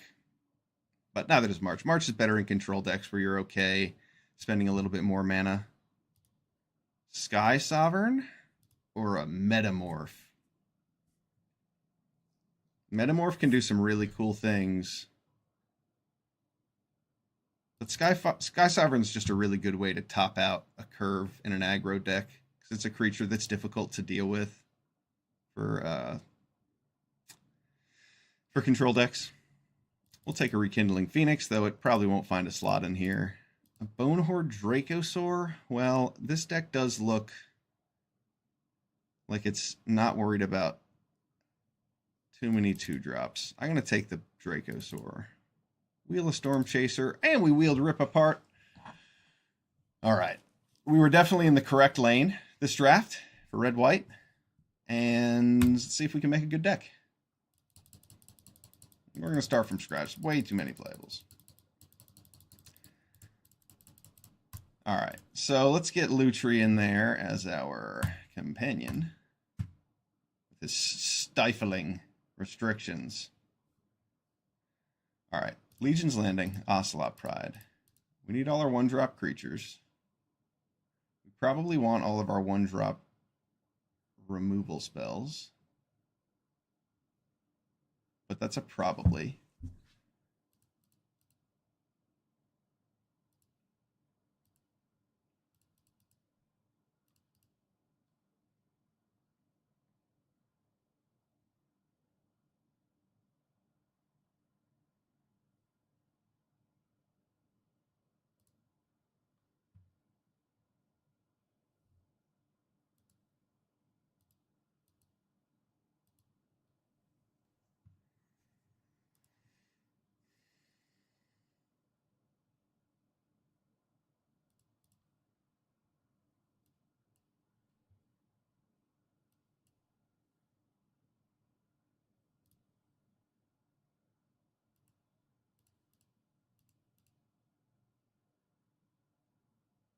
Eight, 9.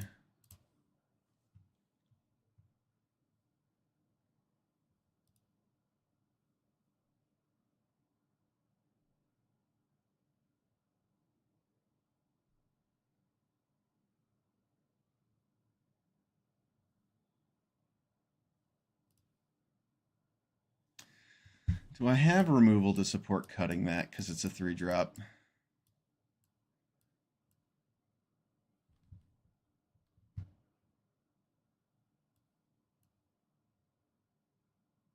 Three-drop, and it's not an instant or sorcery. It does commit a crime, but it's not an instant or sorcery. I can replay with Chandra. It doesn't trigger Young Pyro.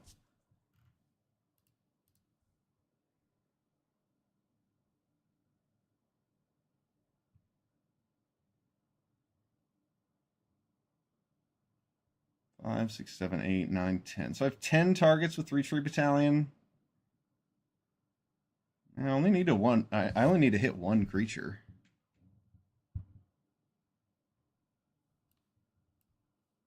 Maybe Overlord of the Boiler Bilges is too slow.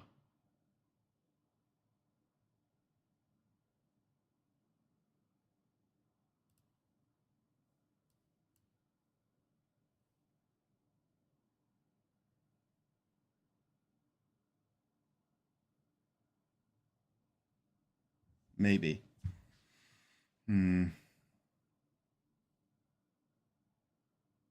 I guess I could just ditch the Young Pyromancer thing, because I only have 6 instants of sorceries. And just play a Robber.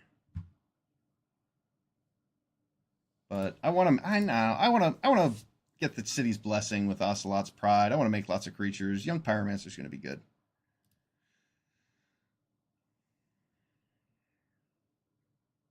Maybe Bonehorde Dracosaur comes out for some cheaper action. 3-tree battalion could do some really cool things for us.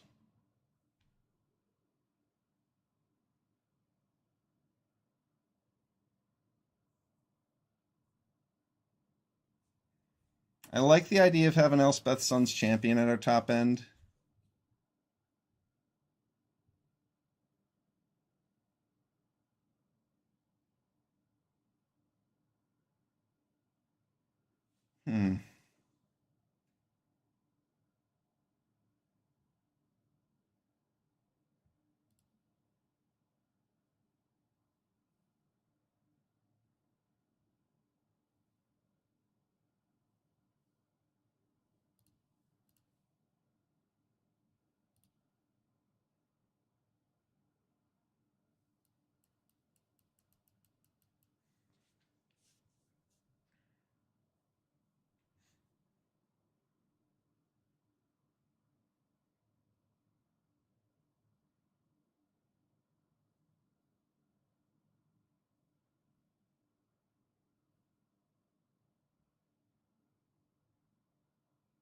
I'm a little torn here. I think having Elspeth at my top end will be good, but she is expensive.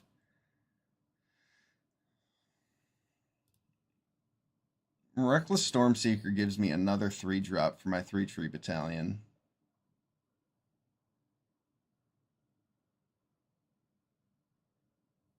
And then there's the Robber of the Rich. I don't feel quite right not playing Robber of the Rich.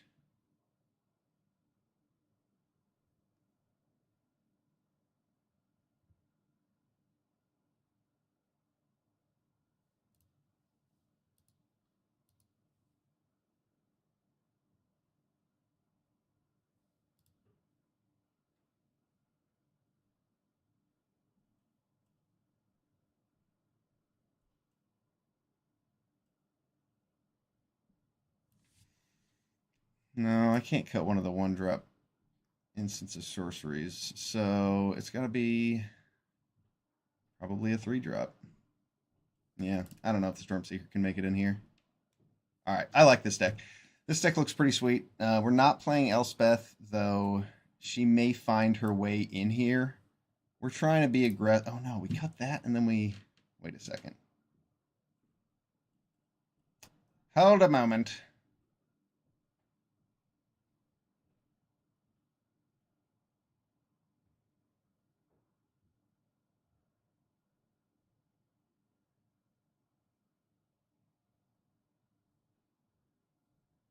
And as long as Mana Tithe kind of looks like the worst card, I really want to get people with it.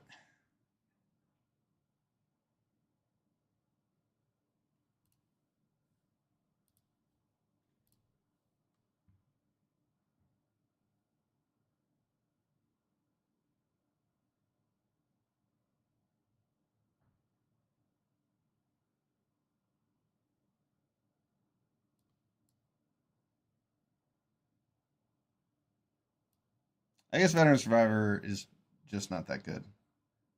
We're an aggressive deck and we want to play 1-drops, but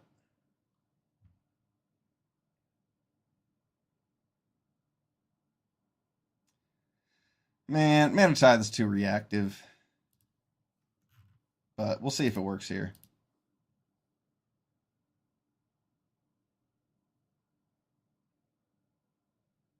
All right, I like this deck. Let's roll it. Red, white, aggro, with some twists.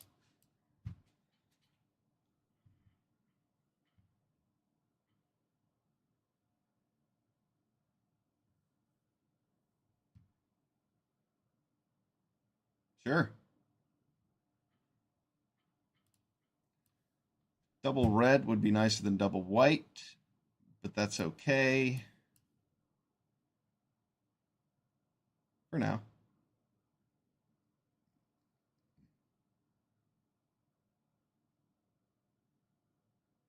Nice.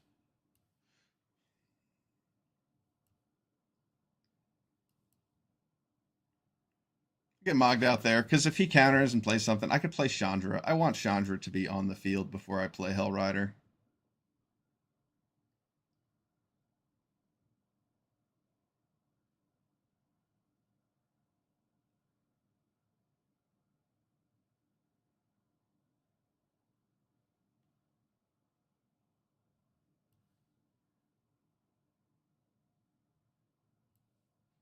Well, now that my opponent just passed, I'll just keep up Mana Tithe.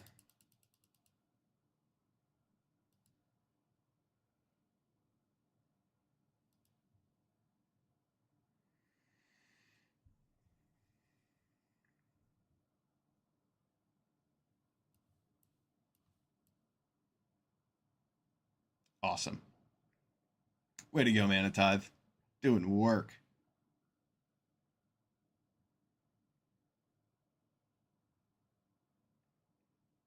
It would have been a lot better if I could have double spelled that turn, but we are quite happy with that Mana Tithe.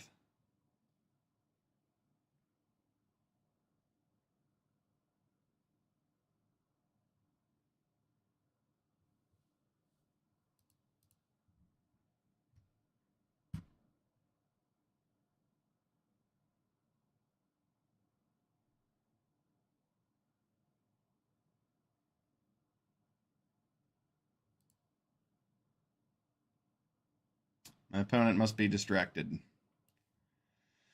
All right, so now we can play Chandra.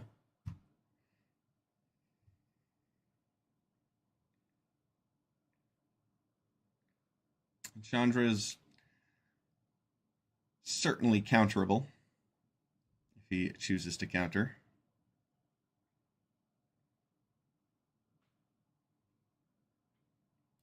Supreme Will, pretty good.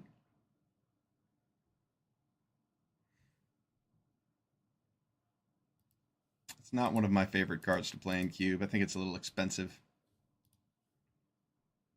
Plus, they have Confounding Riddle. I'm pretty sure that's just better. It makes them pay 4 instead and has the same second mode.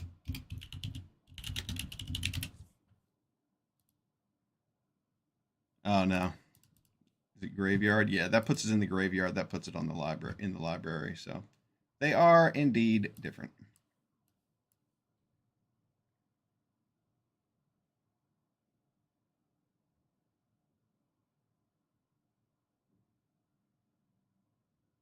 Can I resolve a Hellrider? I can.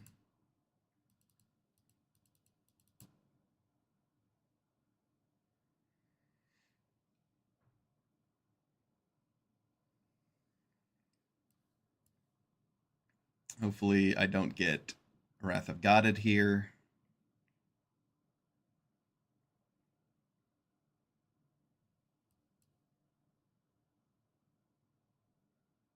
No, it looks like my opponent might just be playing an America control deck.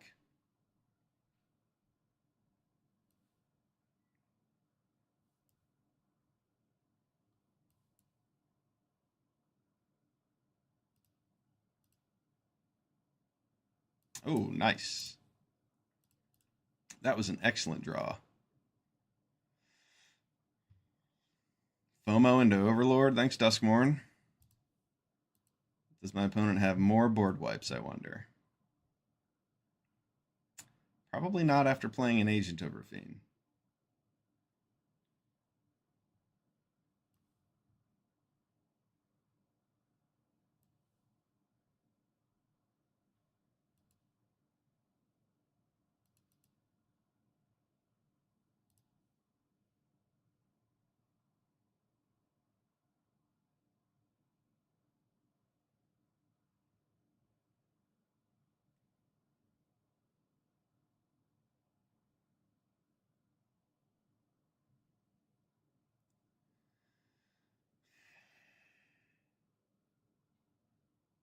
Okay, way to go, opponent.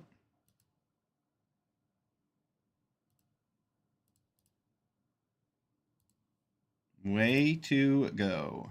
It's a cool control deck he's running.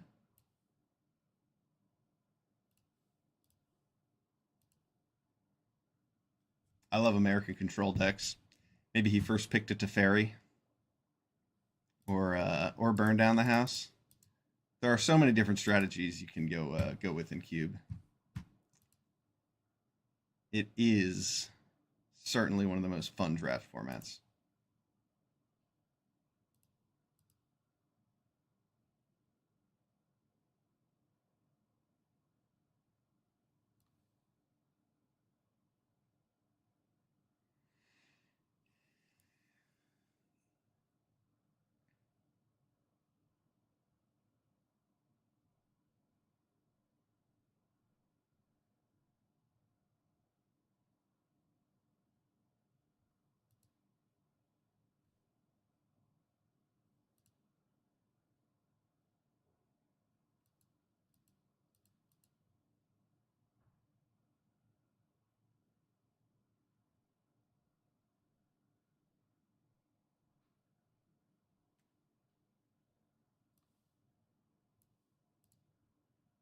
Our opponent has a 1-drop removal spell too? Wow. No? Okay. What does he have? A Spell Pierce. Our opponent has Spell Pierce because they passed priority as soon as that card resolved, but they couldn't counter it because I had 2 mana up.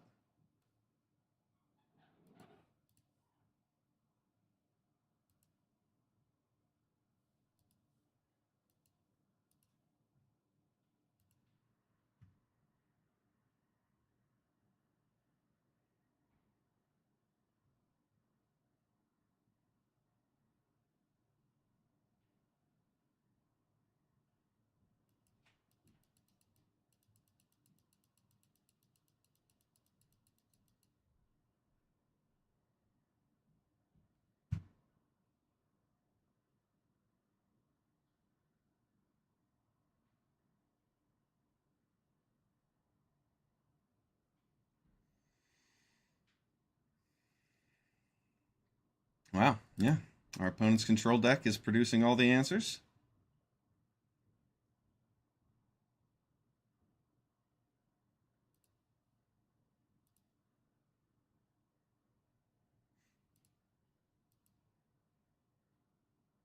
Might as well use this mana now so that I can actually cast a spell next turn.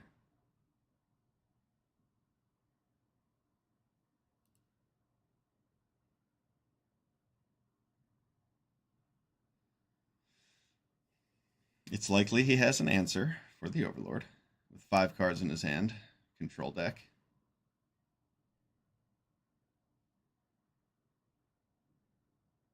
Or he might just have a burn spell to go with Lutri. That'll do it.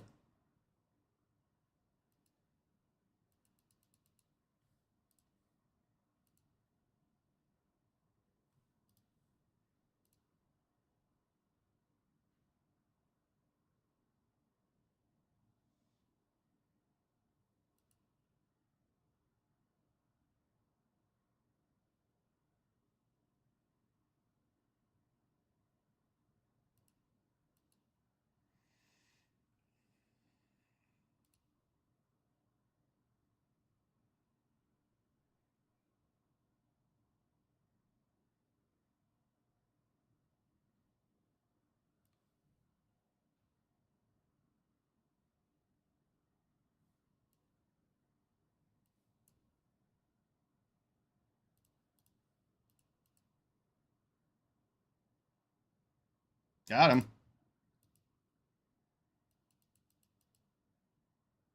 Good game. Good old Embercleave doing its job. Our opponent did have answers for most of our creatures. But Lutri, being a flash creature, too much. Lutri wins the game without copying any spells. Excellent.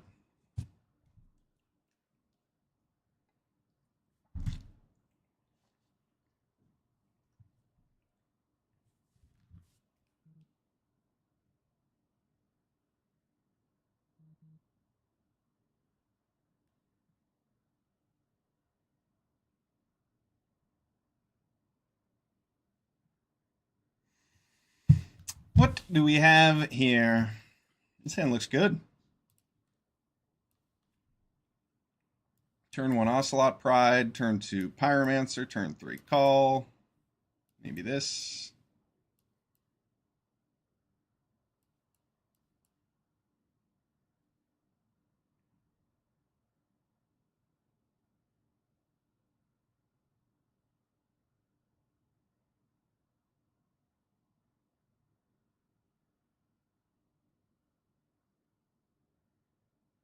How much do I care about the 1/1 from Pyromancer? Not enough to let him draw a card, that's for sure.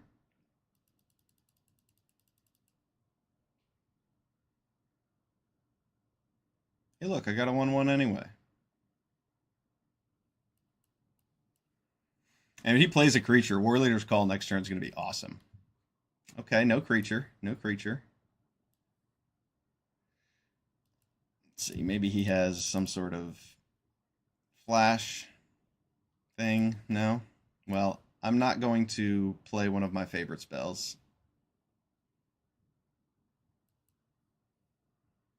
He paid the life for that, so he has some kind of counterspell or some kind of piece of interaction.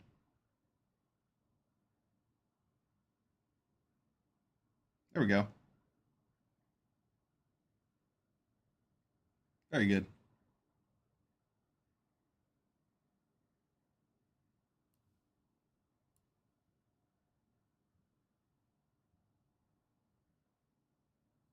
I think I'd rather have the War Leaders Call out before I play 3 Tree Battalion. So I'm going to play this. If he has a counterspell, he has a counterspell. But if he has a counterspell, it means he's probably not dealing with the Ocelot Pride.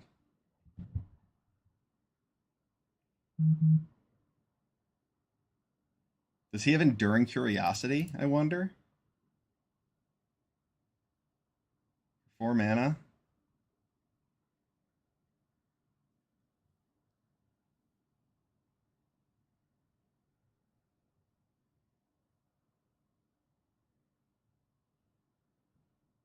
I think he does have Enduring Curiosity.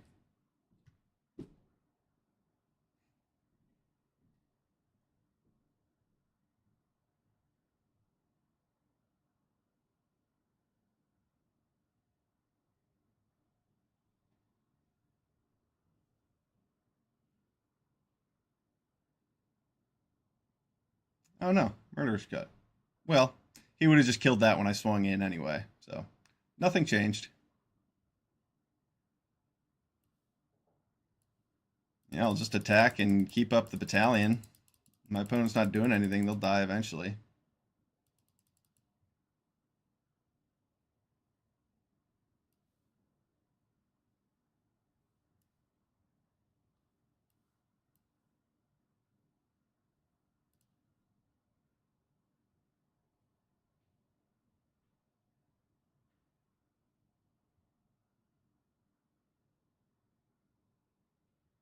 Robbers. Robbers be robbing. Second pick, War Leader's Call. Definitely not the best direction to move in for a cube draft, but red-white does beat. We have so many ways to make multiple creatures. We have so much removal. I think this deck could overperform.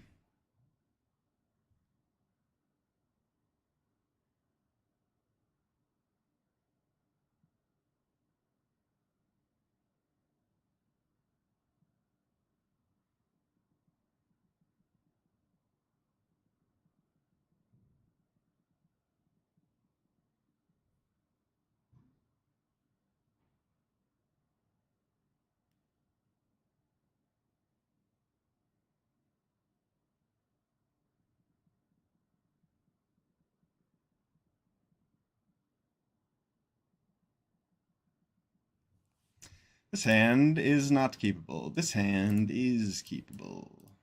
We have an Ocelot Pride. We have removal. We have Chandra to recast our removal. The juice. I don't have a 2-drop, so could definitely be better, but being able to attack with an Ocelot on turn 2, no complaints here at all.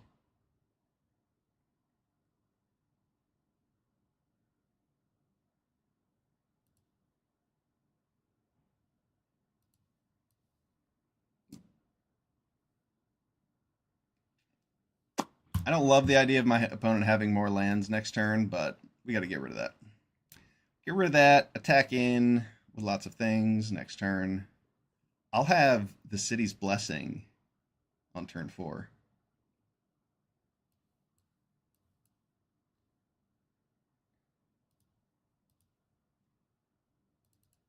And now I have that Path to Exile queued up.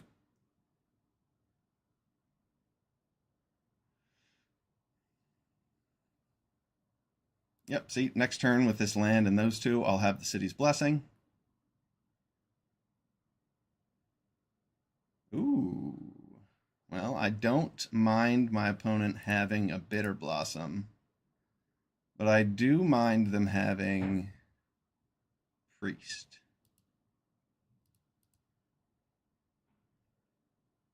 Path to Exile feels a little weird to cast on the Priest. So, and then I don't get to keep up Mana Tithe.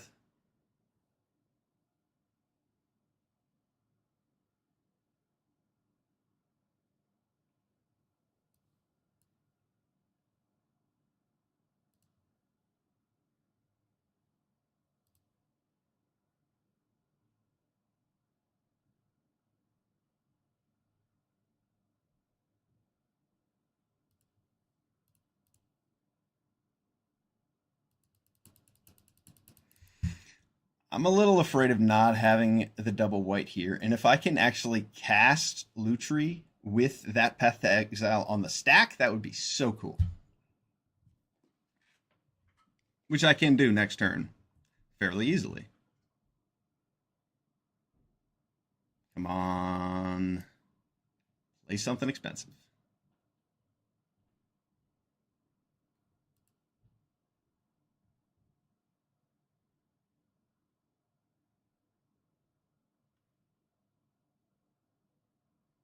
All right, now I don't need to use Lutri, and I can keep up that Path to Exile for another time. Because Skyclave just gets rid of his priest.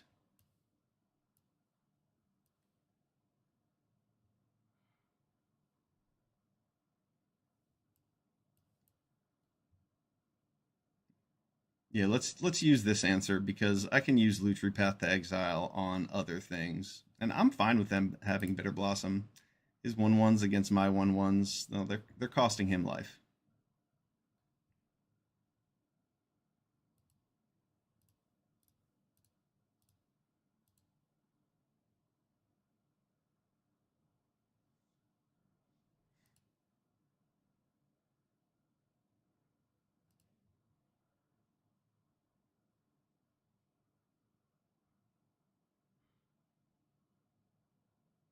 Ooh, nice.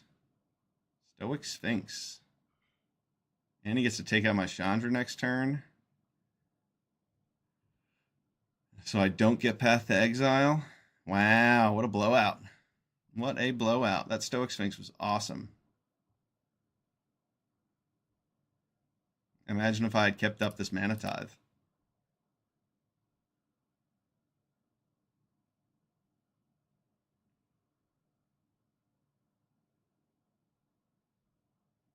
Oh, that's nice. Well, now if that dies, I can get my Chandra back. Interesting.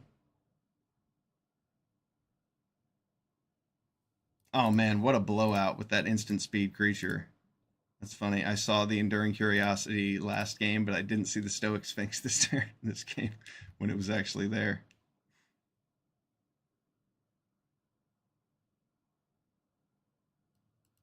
Well, that's a pretty funny draw.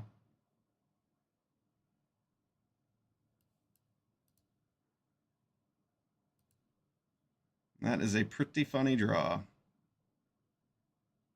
See if our opponent can kill us before Bitter Blossom kills them.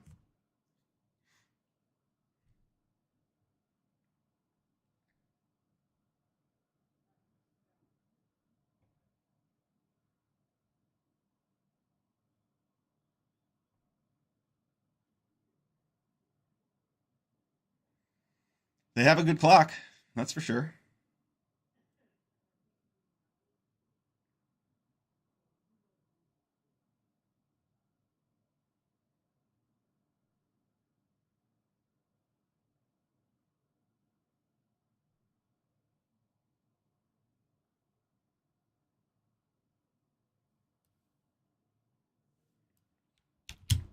I mean, I guess this is the time to use Lutri.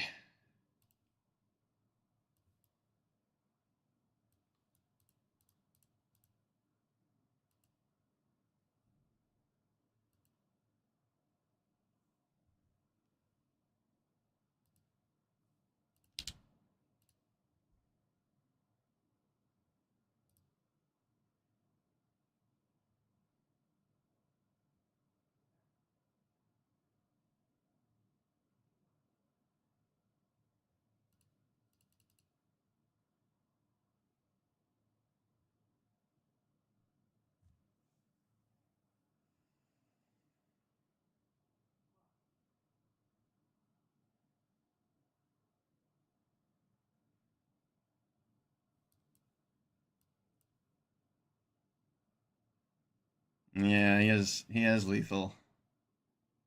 All he has to do is reanimate that thing.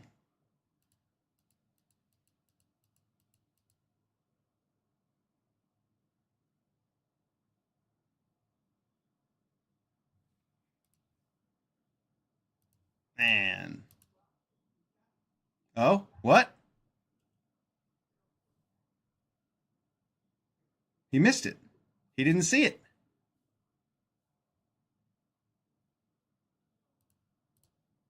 My opponent had lethal.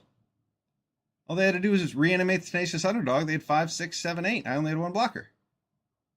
Did my opponents just throw the game?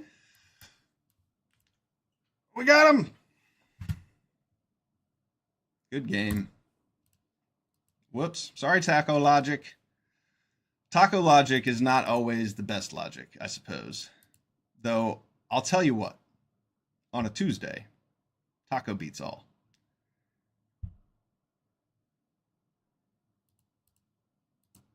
Yeah, I mean, I had one card in hand, but yeah, exactly. I mean, I think he more likely just missed it. I don't think he wanted to respect the one card in my hand after seeing. Didn't he see that from Vendilion Click?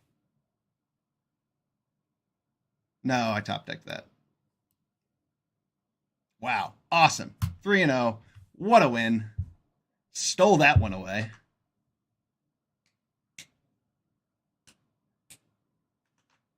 Oh, I did counter click. You're right. What am I talking about? He would have seen the wooded foothills. Yeah, I mean, it just doesn't make any sense that our opponent doesn't play anything if they know they're just dead on the backswing next turn, because they were actually just dead on board without me drawing Flage. With that double strike, they only had 2 toughness to block with.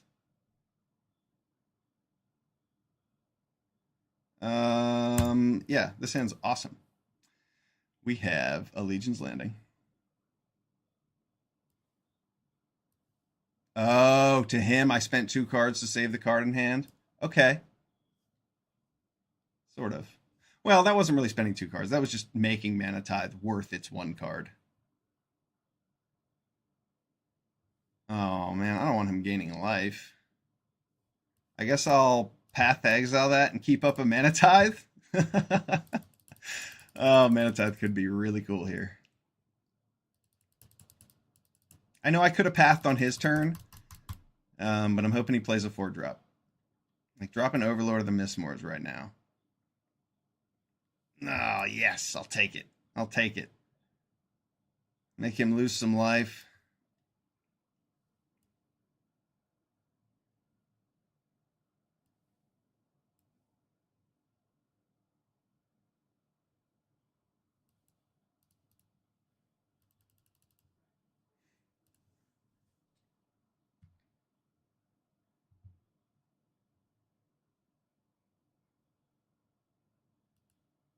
Wow. I'm not cracking this Wooded Foothills because I don't have a land I want from it, but I do want another mountain. So I don't want to reduce my chances of drawing that mountain. See? You see? We use our brain sometimes. Our collective stream brain. Excellent curve out.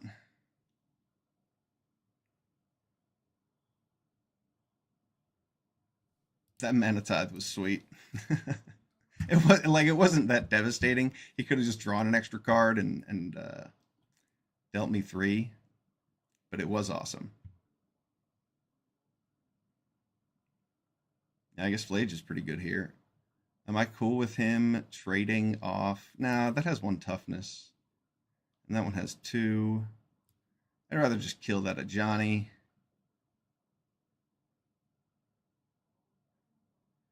If he does something cute and like kills his token in response, I can just attack Ajani and kill him.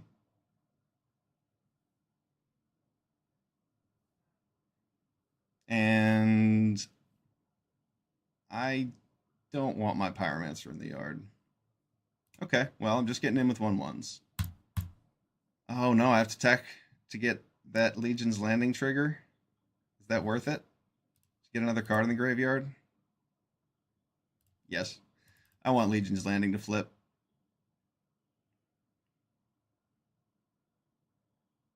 Sorry, Pyromancer. You have been sacrificed for greater things. Chandra answers anything huge he plays because I have Path to Exile in the yard.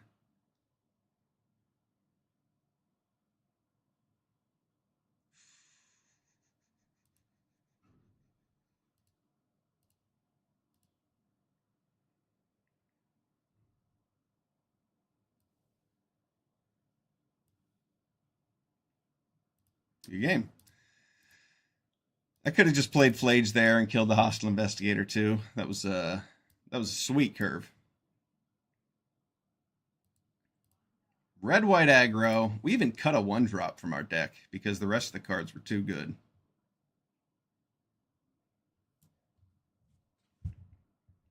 Five 5-0. 2 more wins for a clean sweep trophy. I think we can do it.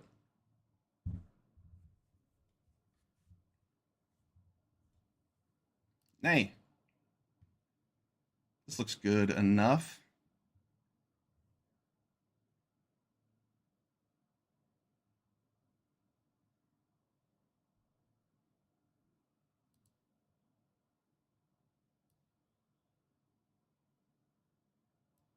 I know it's awkward, but it doesn't draw me a card unless I have a creature.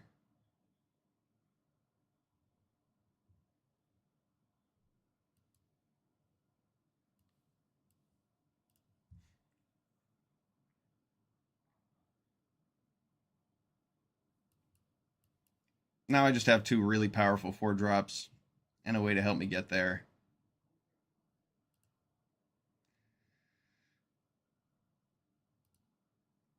I will thin my land, or thin my deck of this mountain. I don't necessarily need to draw another land next turn. I'd rather draw a 2-drop.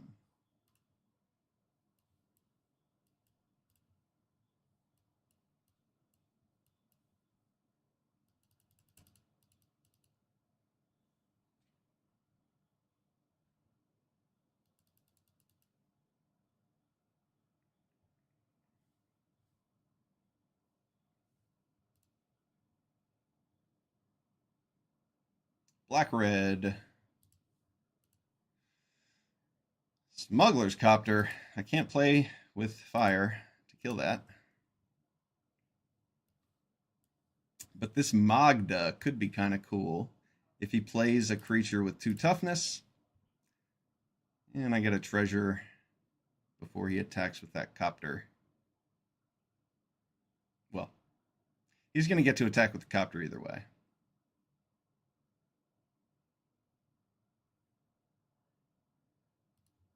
That's cool.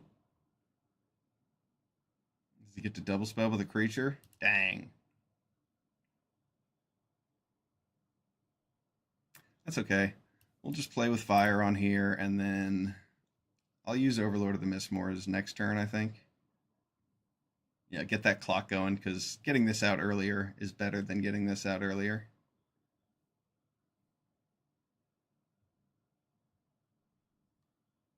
So it'll animate at the end of my 8th turn, as opposed to me playing it on the 7th turn for the same effect.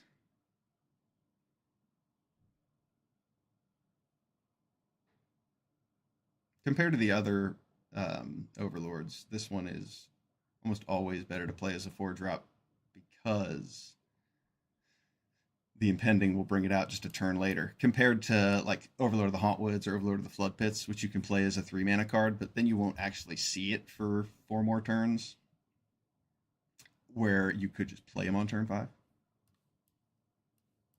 Overlord will get out a nice threat. Strangle will have a hard time killing that Smuggler's Copter. That is for sure.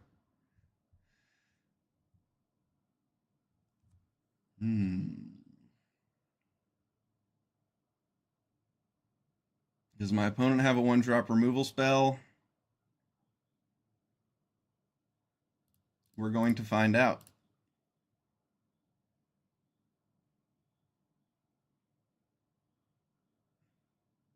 Sure does.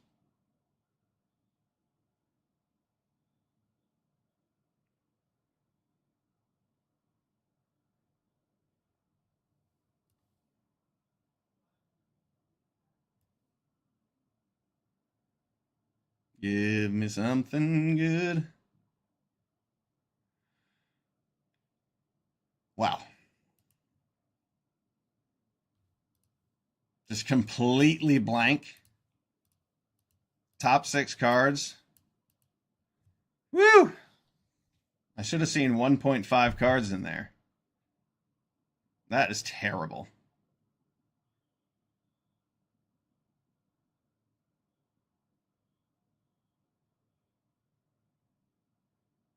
Wow.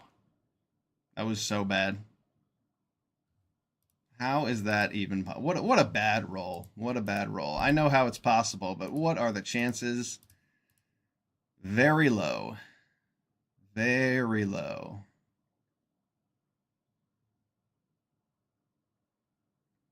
Oh, hey, look, a 3-drop. 1 card away. That is devastating, honestly.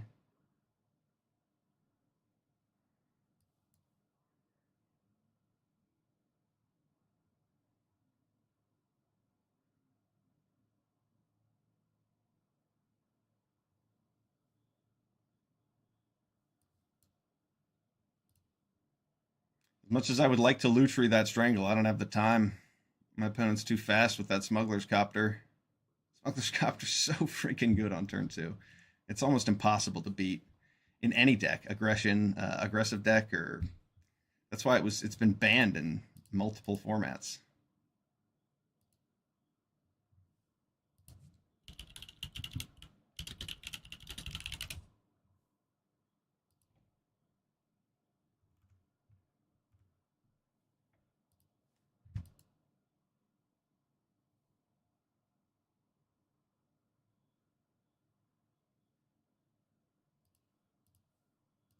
No, I guess this is better than just dying next turn.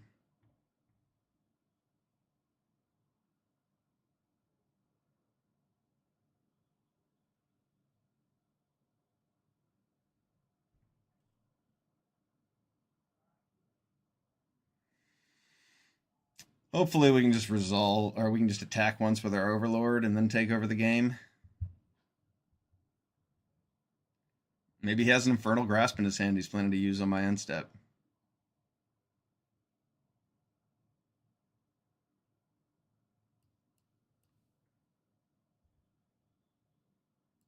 I have to take this risk. I know I can't double spell with Path and Mana Tithe, but I have to be able to double Path next turn. At least I have these 1/1s to chump with. Keep me alive.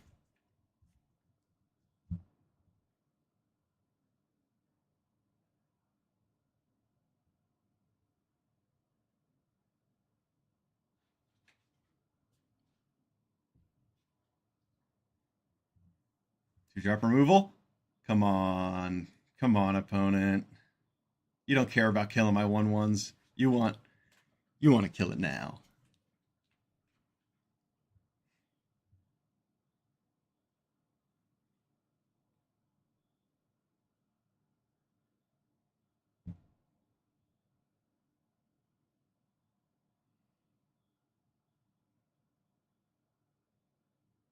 What you got, Daltonomous?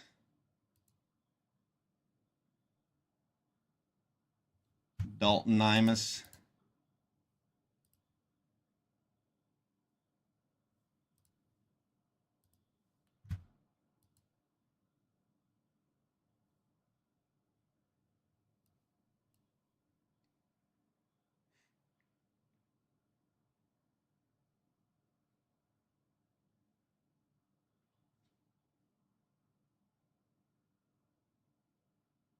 Yes. Yeah. Oh, that's amazing. That is amazing.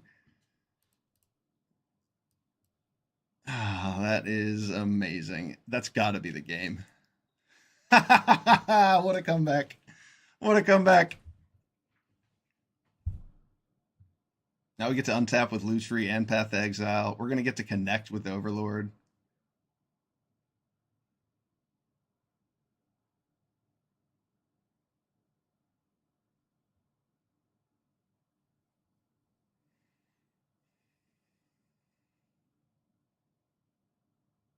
Mana Tithe for the win.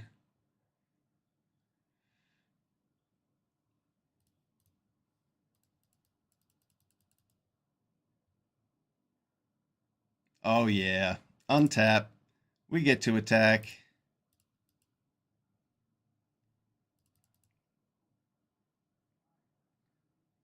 Now, hopefully we'll get one more turn with the Overlord. He no longer has good attacks with the Copter. He can get in for 2. And I still have good blocks on his Lutri and his Copter.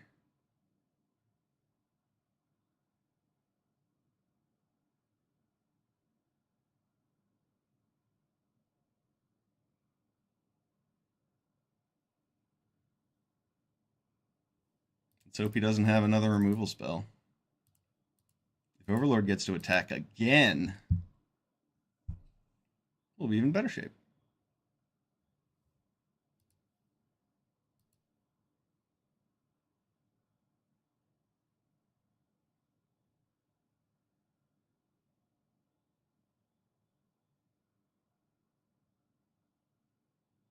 My opponent is tanking again, trying to figure this one out.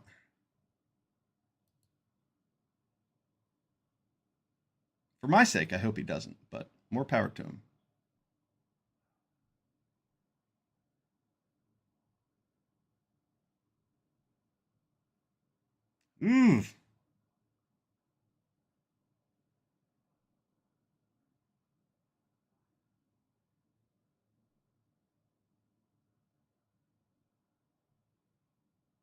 I do not like that. But I'm not dead yet. He forgot to animate his Copter.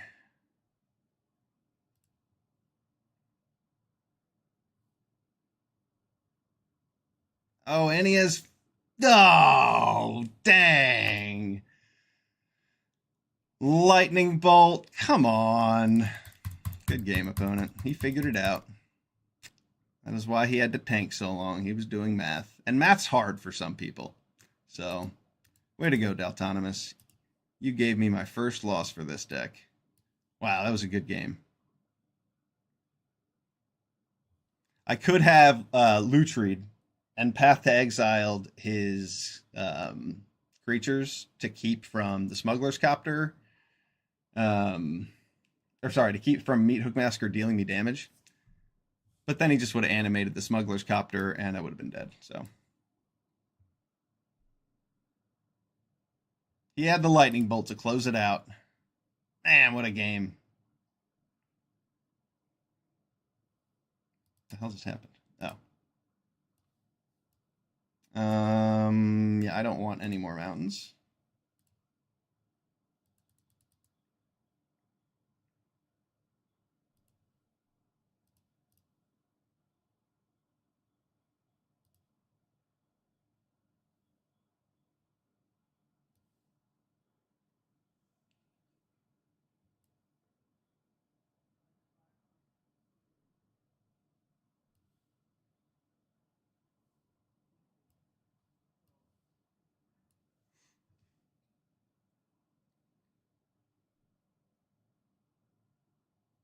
Crashing Footfalls on turn 1. That is a really good play from our opponent. We're going to have trouble beating that.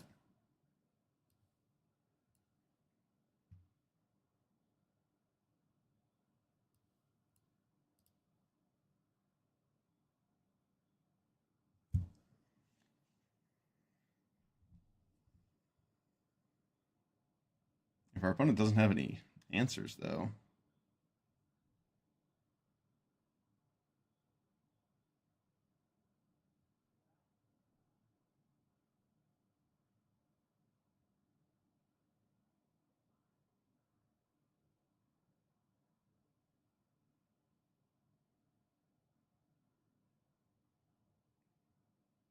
And that's why we use Play with Fire first, so we can strangle that next.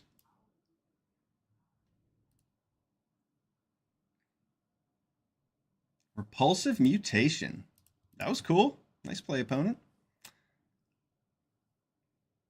He could have made it X equals 2 to give this an extra counter, but then I would have gotten an attack in with Magda, and he did not want that to happen.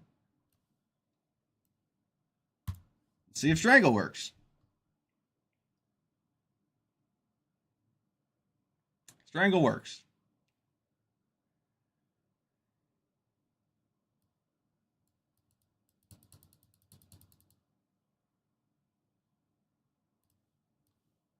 Goodbye, Molten's Stoic Sphinx. And then I guess I could play this Fear of Missing Out and discarding my Sanguine Evangelist. That's awkward, but it does give me Delirium. And it lets me hold back this Molten Impact for something else.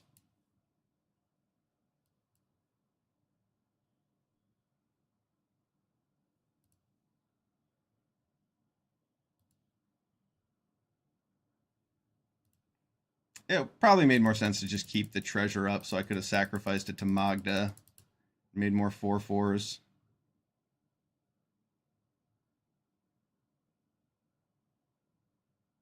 Man, Crashing Footfalls is good. So easy to forget about. But now we get to Lutri. Oh. To get back.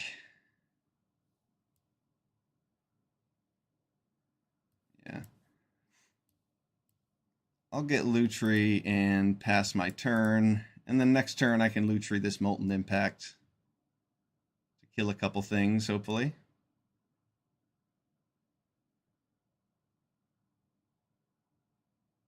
Hogla is pretty good. Not having my Sanguine Evangelist. Yeah, I played that wrong. Oh.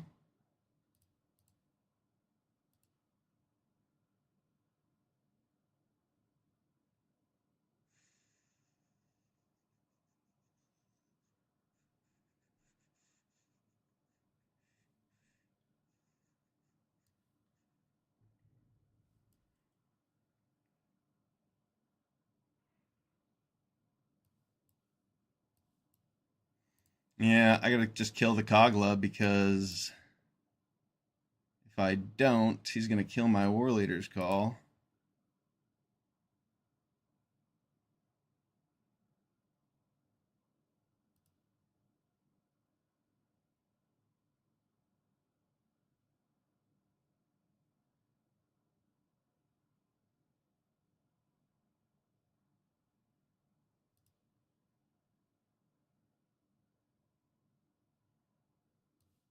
Can I do them both?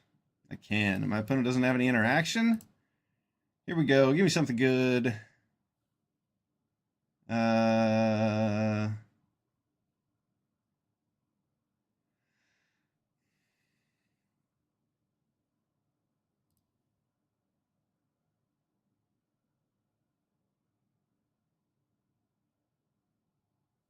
Double Flage.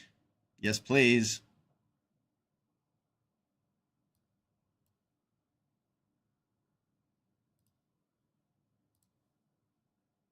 Devastating. Absolutely devastating. Is my opponent just dead? Yes, my opponent's just dead.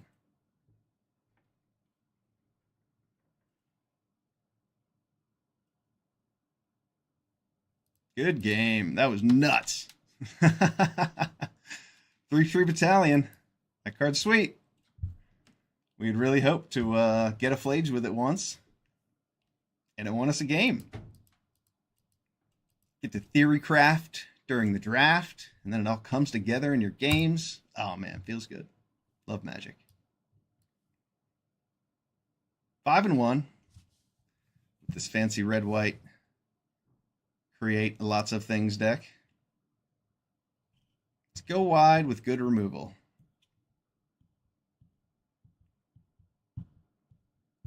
This is tempting because I get to Mana Tithe as turn 2 play and then play my Blade Splicer, but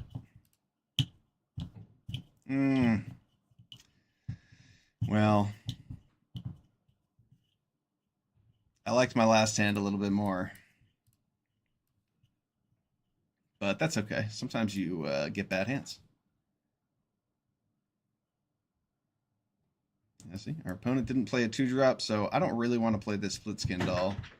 I'd rather get the value out of it. Especially since our opponent doesn't have a 2-drop that I need to block.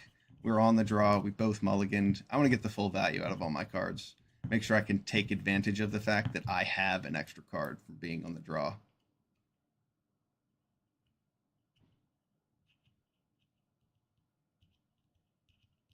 What's up, Peng?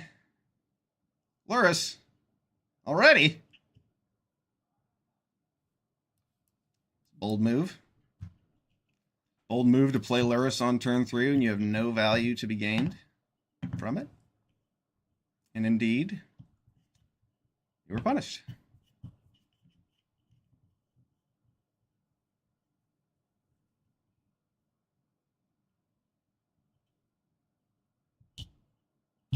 I'd like to be able to resolve my Split Skin Doll and draw a mountain and then kill that.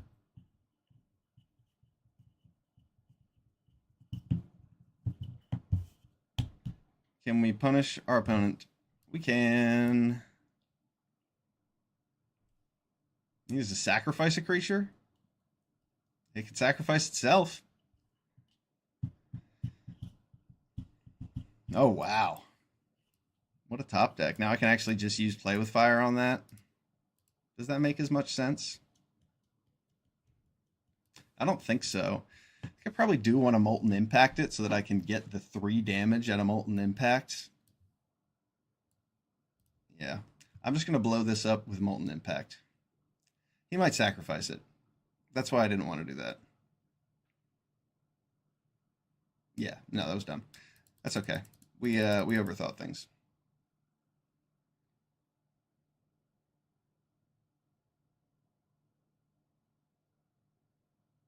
Legion's Landing Play with Fire would have been a much better way to spend our mana there. Especially since my opponent has a Sorin with 4 toughness. Punished!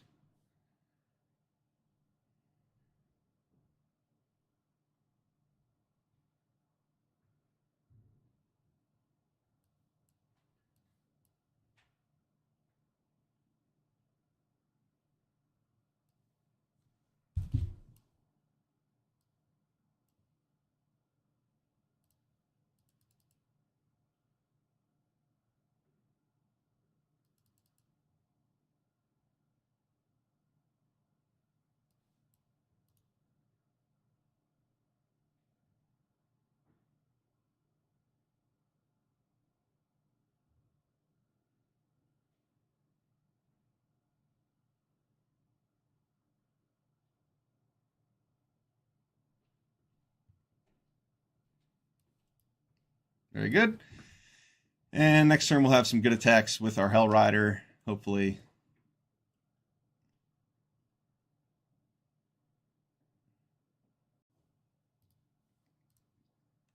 Or we don't get to play Hell Rider. Wow. Nice plays, opponent.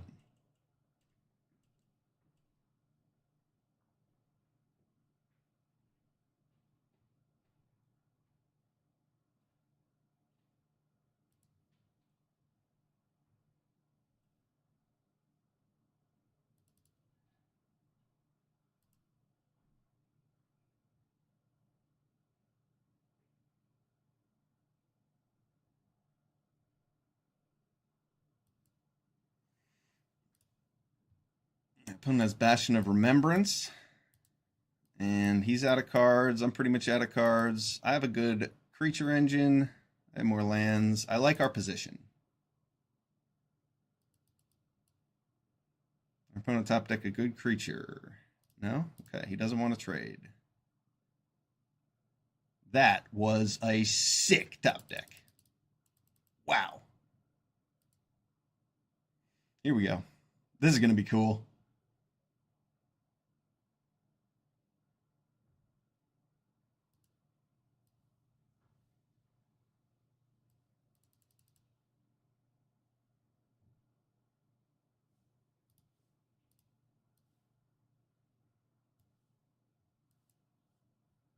But to make 5 creatures with these 2 cards, at least. Yeah. I'll take a FOMO, and we'll draw a free card. We'll have to cycle the first one we draw. Nice.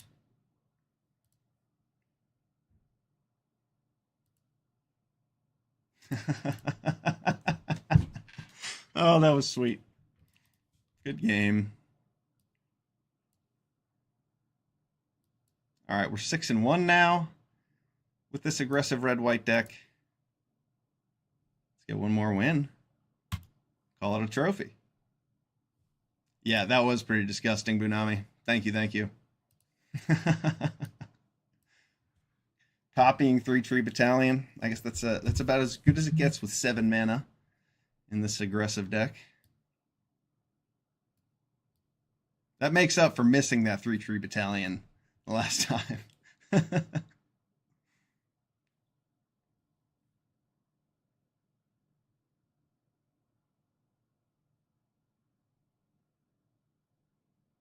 Golgari Troll.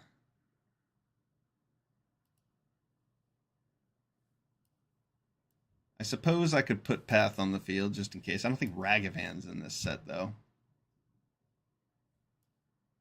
Well, I mean, that is something that I don't want to be alive, so we're going to get rid of it.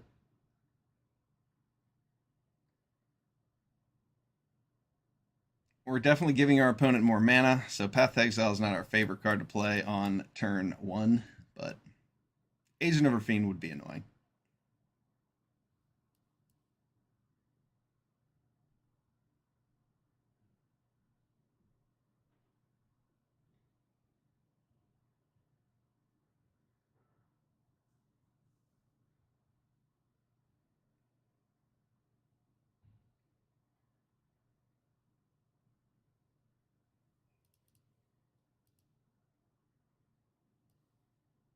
I let my opponent spend 3 mana on their second turn from that path, but I did get Agent of Fiend out of it. I'm going to put Lutri in my hand. Something to be said for playing Magda there, but my opponent's in a blue-red deck. They're probably aggressive with lots of burn spells to kill Magda with. I'd like to get my treasure if I can. Plus, was a better use of mana. Smuggler's Copter. That card is so good.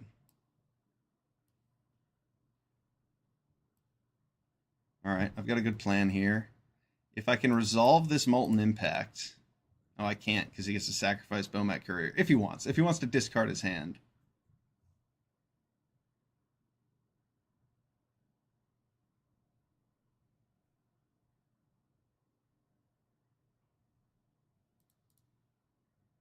Yeah, yes, he had to discard his hand if he wanted to get that effect, so I wasn't afraid of it.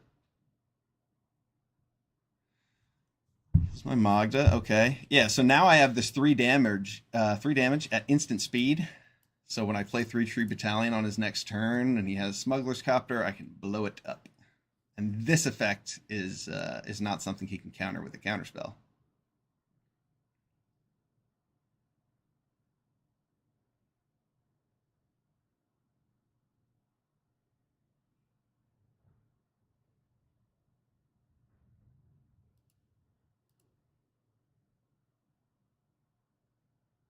As much as I like the idea of doing another 7 mana double 3-tree, we're going to have to get it out now. Smuggler's Copter, so good. Make sure it is dead.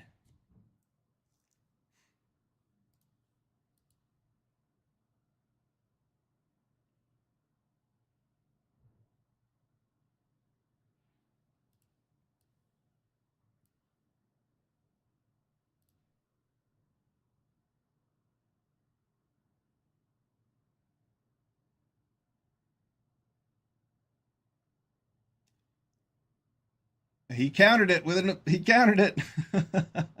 He figured out a way. Oh, nice. Split Skin Doll. Really good card to get off a 3 tree.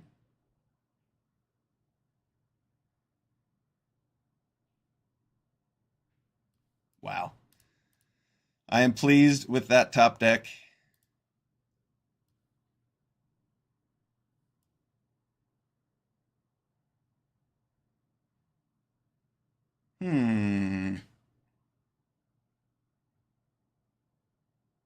Yeah, I think I'll draw another white source. I want to get rid of this Malcolm, and I want to play my Legion War Boss. I'm okay getting rid of this treasure. I want to curve out instead of just playing the Hell Rider.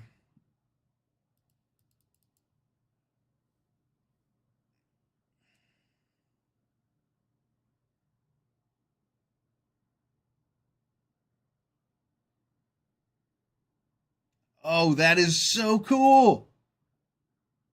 Let's see if he takes full control and does it right. He sure did. Wow. What a cool card to house meld. Nice, opponent. Very nice. I think you're going to have trouble with this Hell Rider, though. Probably just be dead next turn. Doink, doink, doink, doink.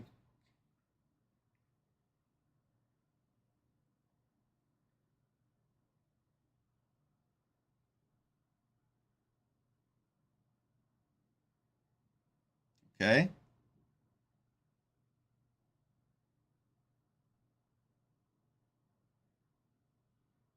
My opponent's thinking about keeping back blockers now.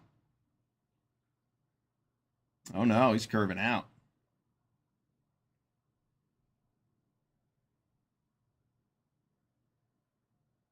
He's got a nice clock on me. That was a good draw. That was a very good draw. I mean, we can take out the 1/1.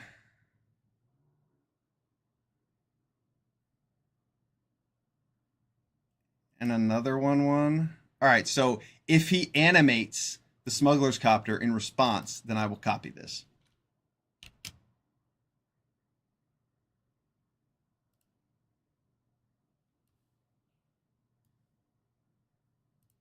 So cool. Baiting him with the Lutri.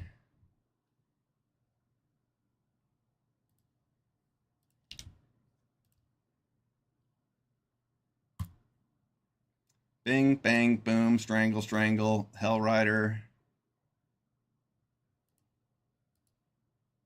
Oh, he has Unholy Heat.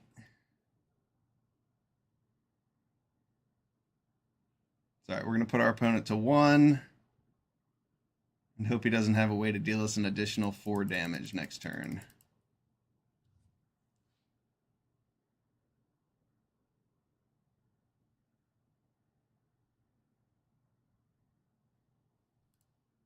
Oh, he's Embercleave? Maybe? No? Something to deal me 4? Looks like he's got something. Chandra? Oh, Time Warp? Give me a break. What a game. What a game. Wow. What a game.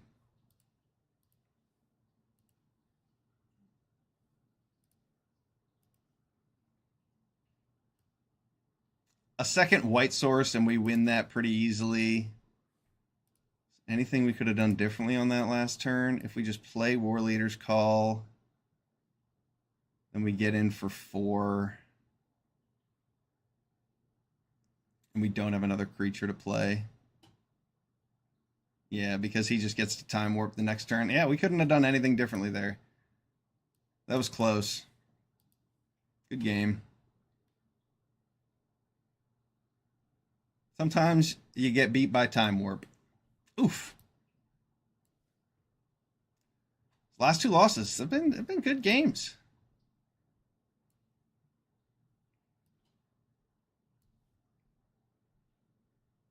All right, let's claim our trophy. Last game. We're going to win this one.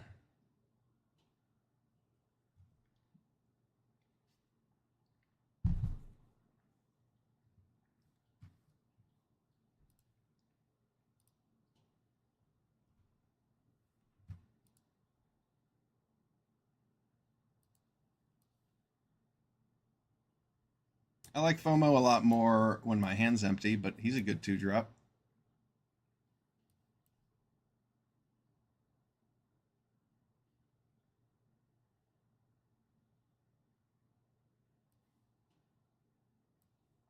Yeah, I think I'm going to put that either Manatide or Strangle in my graveyard. And I don't want to ditch either of those.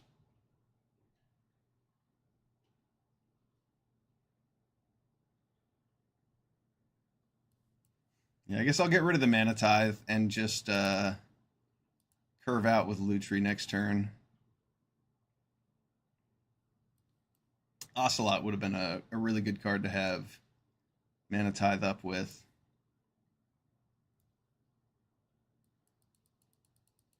My opponent appears to have some sort of interaction.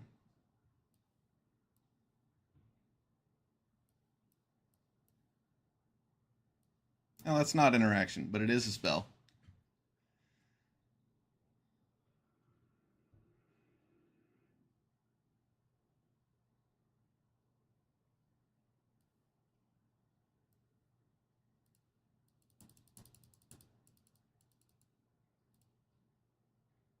Yeah, I've got an instant to play.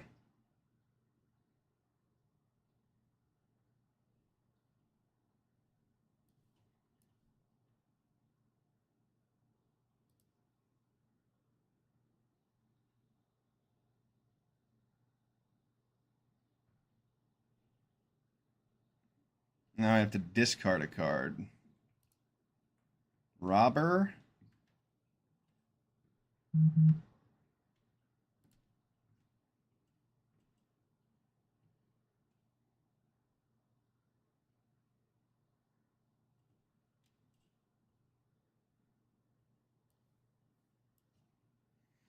Mm.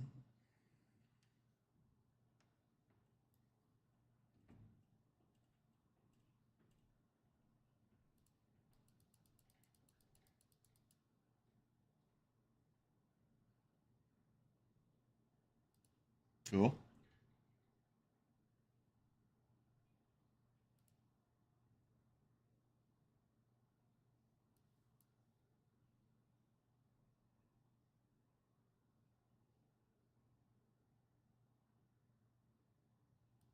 Okay. It's not what I expected in response to my Ocelot Pride. But I do have a lot of good removal.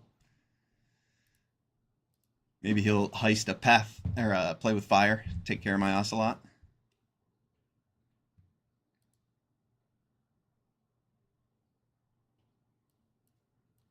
We've got some really good things to do in our hand here. Double Path to Exile, double Fanged Flangs, double Strangle, Overlord.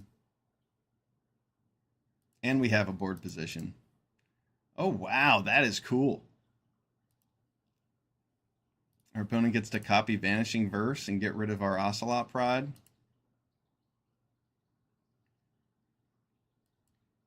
And that is pretty cool.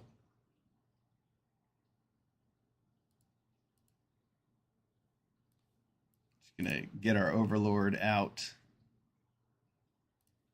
Kill Chandra.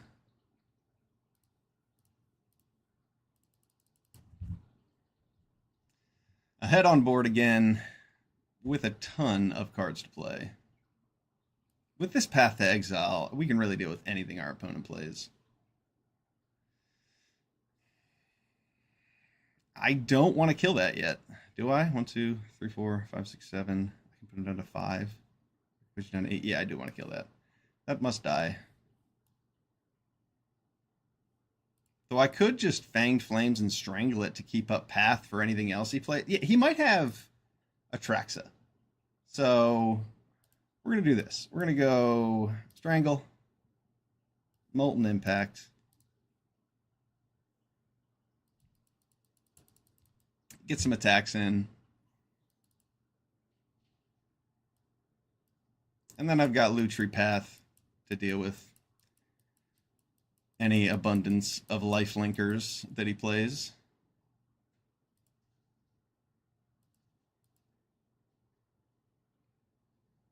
Time Warp doesn't do a whole lot when you have no board presence. I don't think I've ever seen somebody play this in Cube. Well, I'll never be able to say that again. Good game. And that, ladies and gentlemen, is a trophy. Nice. 7-2 with this beautiful red-white deck. Let's take a look at it before logging out for the day. So I could do, it's possible, I could do one more draft.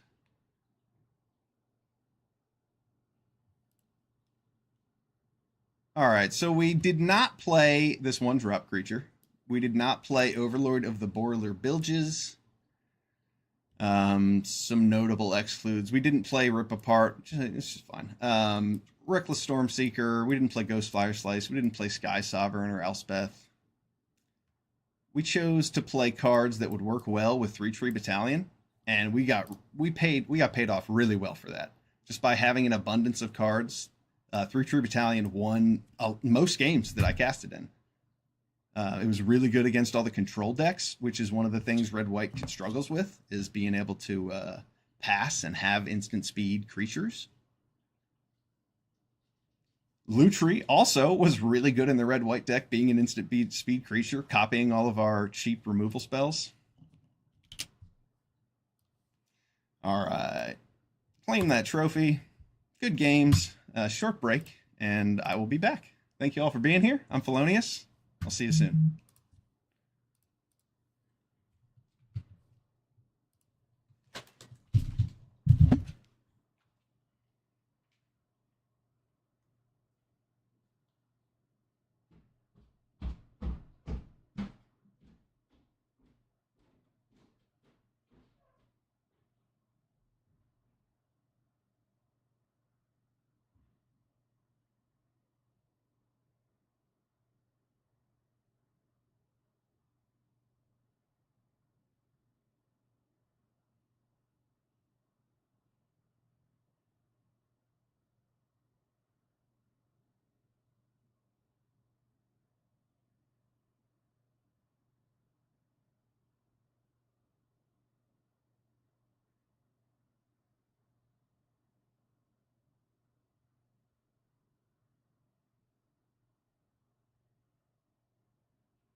Hello again, drafters. Here to claim this trophy, and I'm going to stick to my schedule and close out here at 5. This has been an awesome draft. We got 2 cube drafts in, and that was fun. Tomorrow I'll be back on at noon, possibly earlier, but definitely at noon tomorrow to do 2 drafts. And yeah, this was awesome. Good games, everyone. I'm Felonious, and I'll see you tomorrow. Peace.